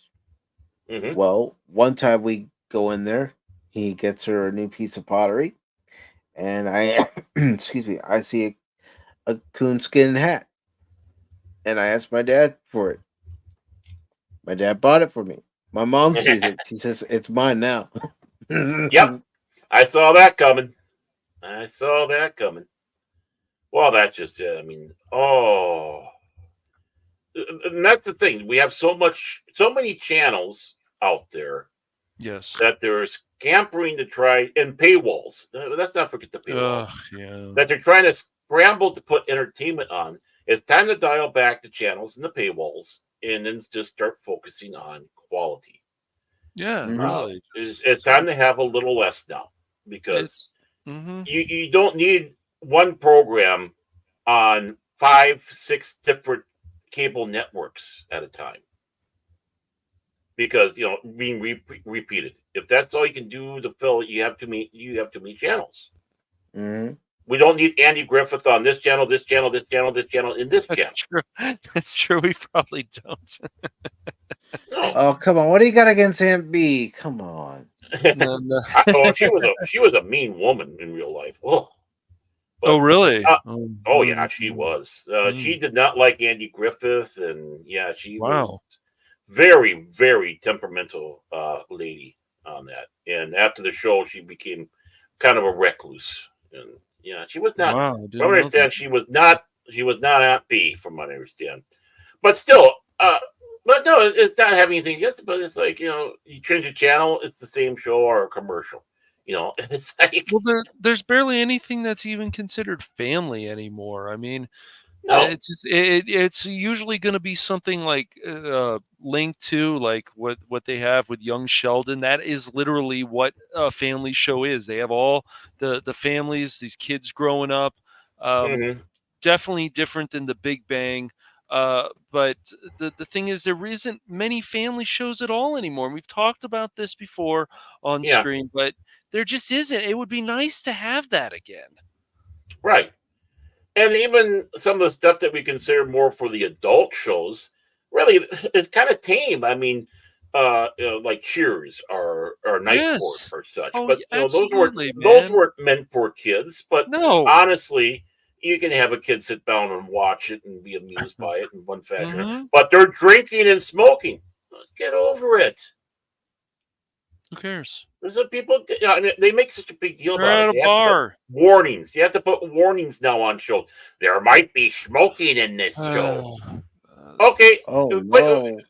I was going to watch it anyways. Quit giving more reasons to watch it. That's right. Well, they did. IFC did that before with Gilligan's Island. Well, this depicts things that we don't exactly approve of anymore, and it was a certain time, and I'm like, shut up. Yeah. Shut your mouth. Gosh. It's like, and that's the problem. And Yep. I mean, I remember watching the original Mickey Mouse Club growing up.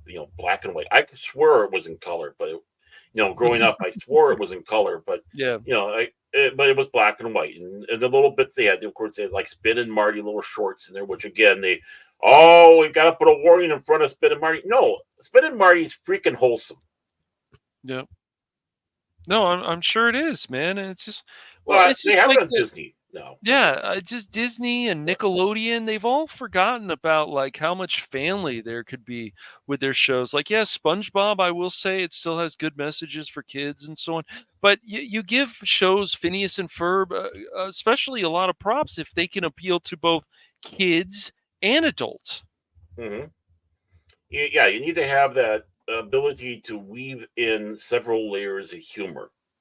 Mm-hmm. So people can appreciate it. If you're young, I start appreciating it as you get older and start seeing the new facets and maybe satire or whatever that was in there. It's like, oh my, Yeah. And you don't have people that talented no more. They don't. And it's then some of the people. and Yeah, it is. It's fart jokes, and it's just like I know we're sounding like cranky old people, like Phil. I Get am. off my lawn, right? Yeah. I am. But yeah, no, they have fart jokes. That's why it's so weird. It's like, okay, there's a Smurf movie coming out, and they've got fart jokes and they got poop jokes in Smurfs. Really? Like that's Mhm. never what the animated show was about. Just No. like, yeah, what is it? Chippendales Rescue Rangers. Actually, I know they did that one, which I heard is pretty funny, but I just haven't watched it where they had the different characters and in that Disney movie. It came out a few years ago. They were like mocking this character. Like this one had a relationship with the bee or something from Chippendales Rescue Rangers, just weird stuff. I've never watched it. I heard it's pretty funny. You know what I'm talking about? Chippendales, what was it called? Rescue Ranger? Rescued Rangers. Yeah, it was. That's what it was. The live action. Okay, yeah. Yeah, I mean, people liked it. I think it made, and didn't like it, but I think it made pretty good money. I haven't watched it yet. I've thought about trying it, but I don't know. Yeah.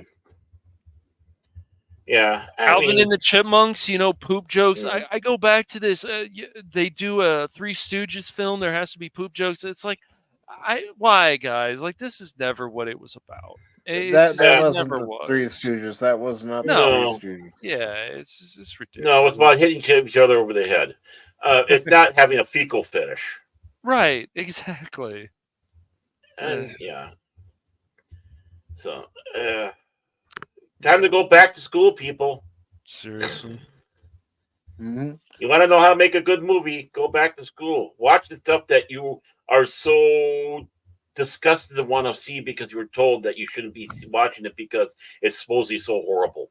Yeah, well, maybe there's a reason why they're telling you not to watch it. Take a good film class that shows you film noir and different other styles of movies, older films, some are newer movies like LA Confidential and so on. These are really well-made films, and just go back and watch that and study that, and you'll get a whole bunch of ideas. Yeah, let's not forget Cash's film noir film that he did, the Silent Chin. The Silent Chin, I like that. Yeah, it's a good one. And on that note, let's not forget to go ahead and wrap this up. Yep. We're gonna wrap it up. Oh, okay. Yes. Wrapping it up. All right. Like a Christmas present. Wrapping up like a papoose. Wrapping it up like a burrito. There we go. Burrito. Oh.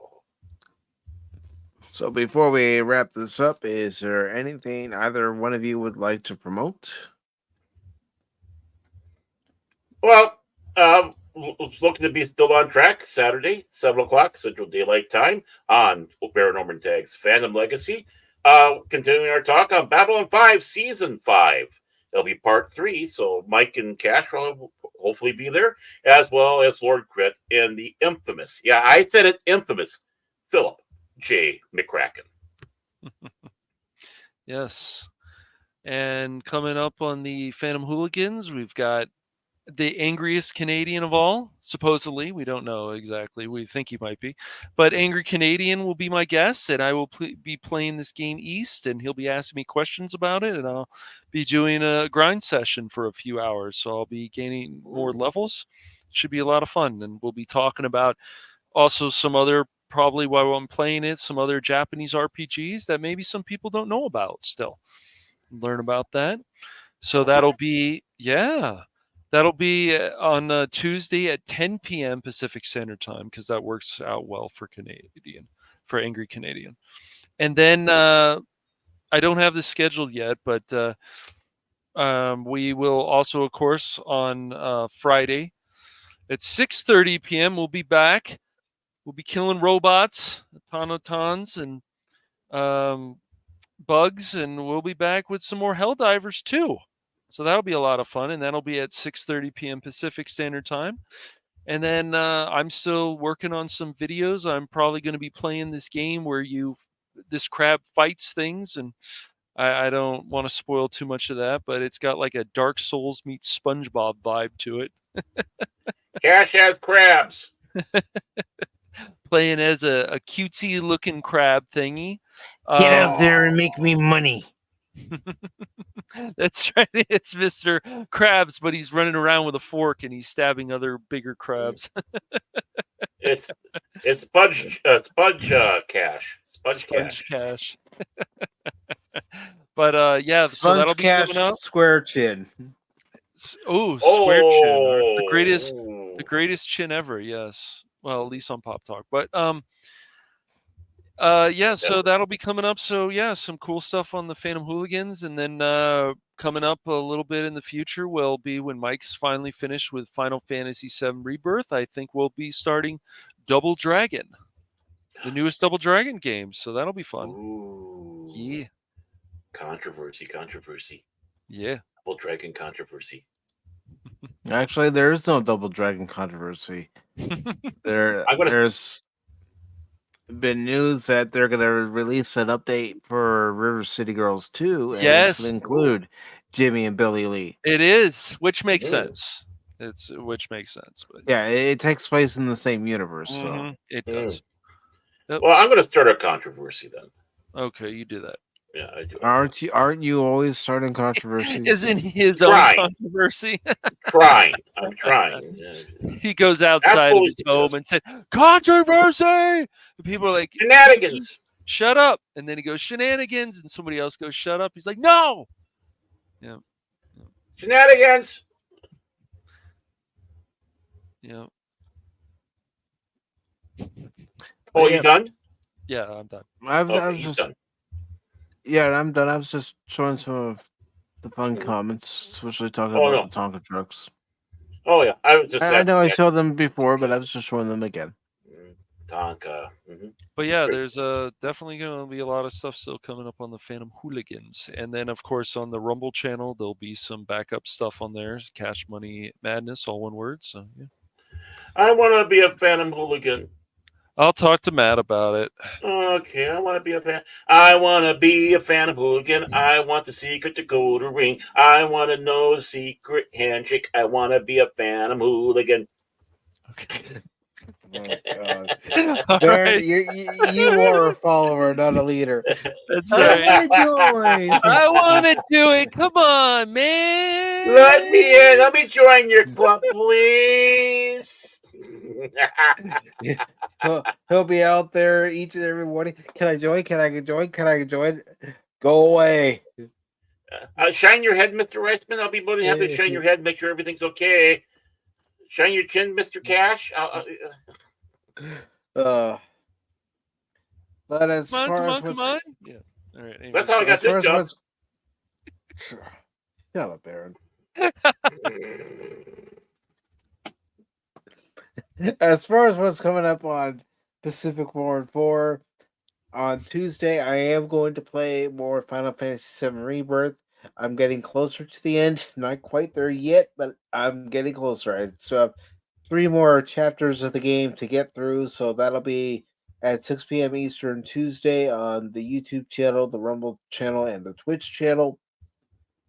And then Wednesday on Twitter, Rumble, and YouTube. We will welcome Fat Steven JFG to the channel, also known as Fat Steven Seagal, and he'll tell us about his YouTube journey, some of his favorite games that he likes to play, and how he got into graphic design. So, excuse me, that'll be a great conversation with him. Looking forward to it. And then Thursday, I will be on the Nerporial Lifeforms channel for his Chillporial stream, starting at 8 p.m. Central Time. That'll be 9 p.m. Eastern Time on Thursday. And then Friday, I'll be bringing democracy to the galaxy with Baron and Cash. That's Yay. right. We're gonna kill some bugs. We're gonna kill some robots. Yes, we are. I don't know about the robots yet, but Oh, they're doing a better job of killing us. They just want a big hug, man. That's all. Yeah. They're misunderstood. Give me a hug. Give me a hug. Come on, Scott. Give me a hug. Give me a hug. Come on. And then Saturday morning at 10 a.m. Eastern, I will be doing a special morning stream of Stellar Blade. Play that for a few hours before joining Baron later that night for our third part of Babylon 5 Season 5. And then, of course, next Sunday, Pop Talk again. Mm-hmm. Yep, and But yeah, it won't be at the same bad time, but it will be on the same bad channels because, like I said earlier, next Sunday I'm going to go see Empire Strikes Back in the theater, so it'll probably be more of an 8 o'clock show, 8 o'clock Eastern show for next Sunday. Yes. Yep. Oh, and before Jace kills me, I better also mention that. Oh yes, on Thursday, because he probably will later on. Thursday, of course, 5:40. So 5:40 on Thursday. Yep. Maybe I'll try to crash that party. We'll see if I'm alive.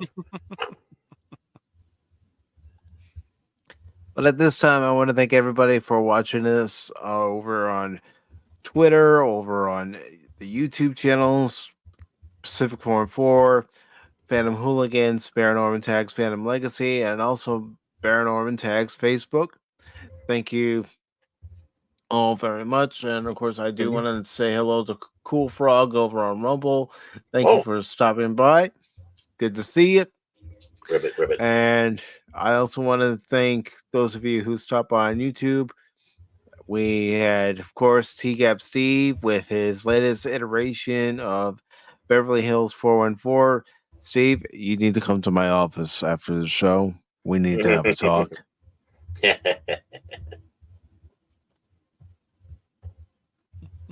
We also had everybody's favorite penguin besides Punk Waddle. Low Spec Linux Laptop. Stop in the chat. We had Phil McCracken, who was being Phil McCracken, so that's always something that we come to expect. Mm-hmm. And then he swam in from the Pacific Ocean. We had Lord Crit of Everest Productions. Mm-hmm. You've been listening to Phil too much, Crit. Pop Talk heals and saves. That's a lot to ask for.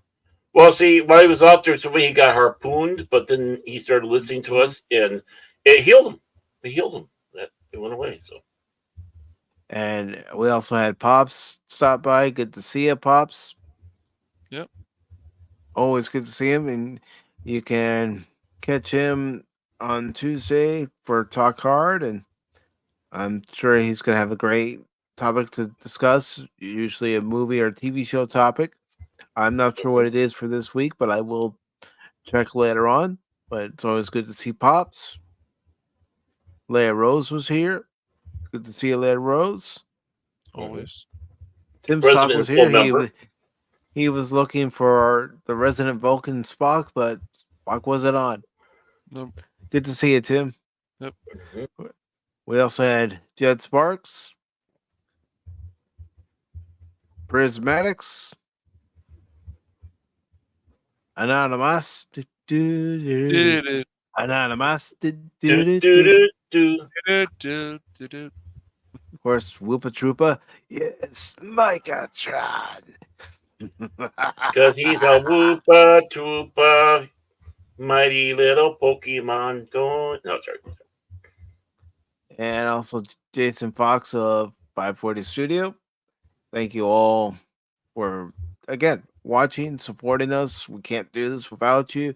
Again, whether you watched it on YouTube, Rumble, Twitter, or Facebook, we really appreciate it. Make sure to hit those like buttons on their respective platforms and share out the stream.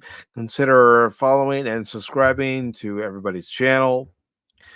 And until next time, remember, don't ever give up on me in a game, because just when you do, you might miss something. Have a good rest of your Sunday, everybody. Autobots, transform and roll out.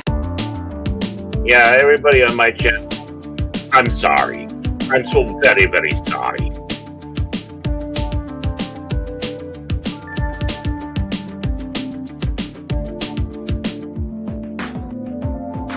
Oh. Yeah. Nerds! I'm sorry. I'm so very sorry.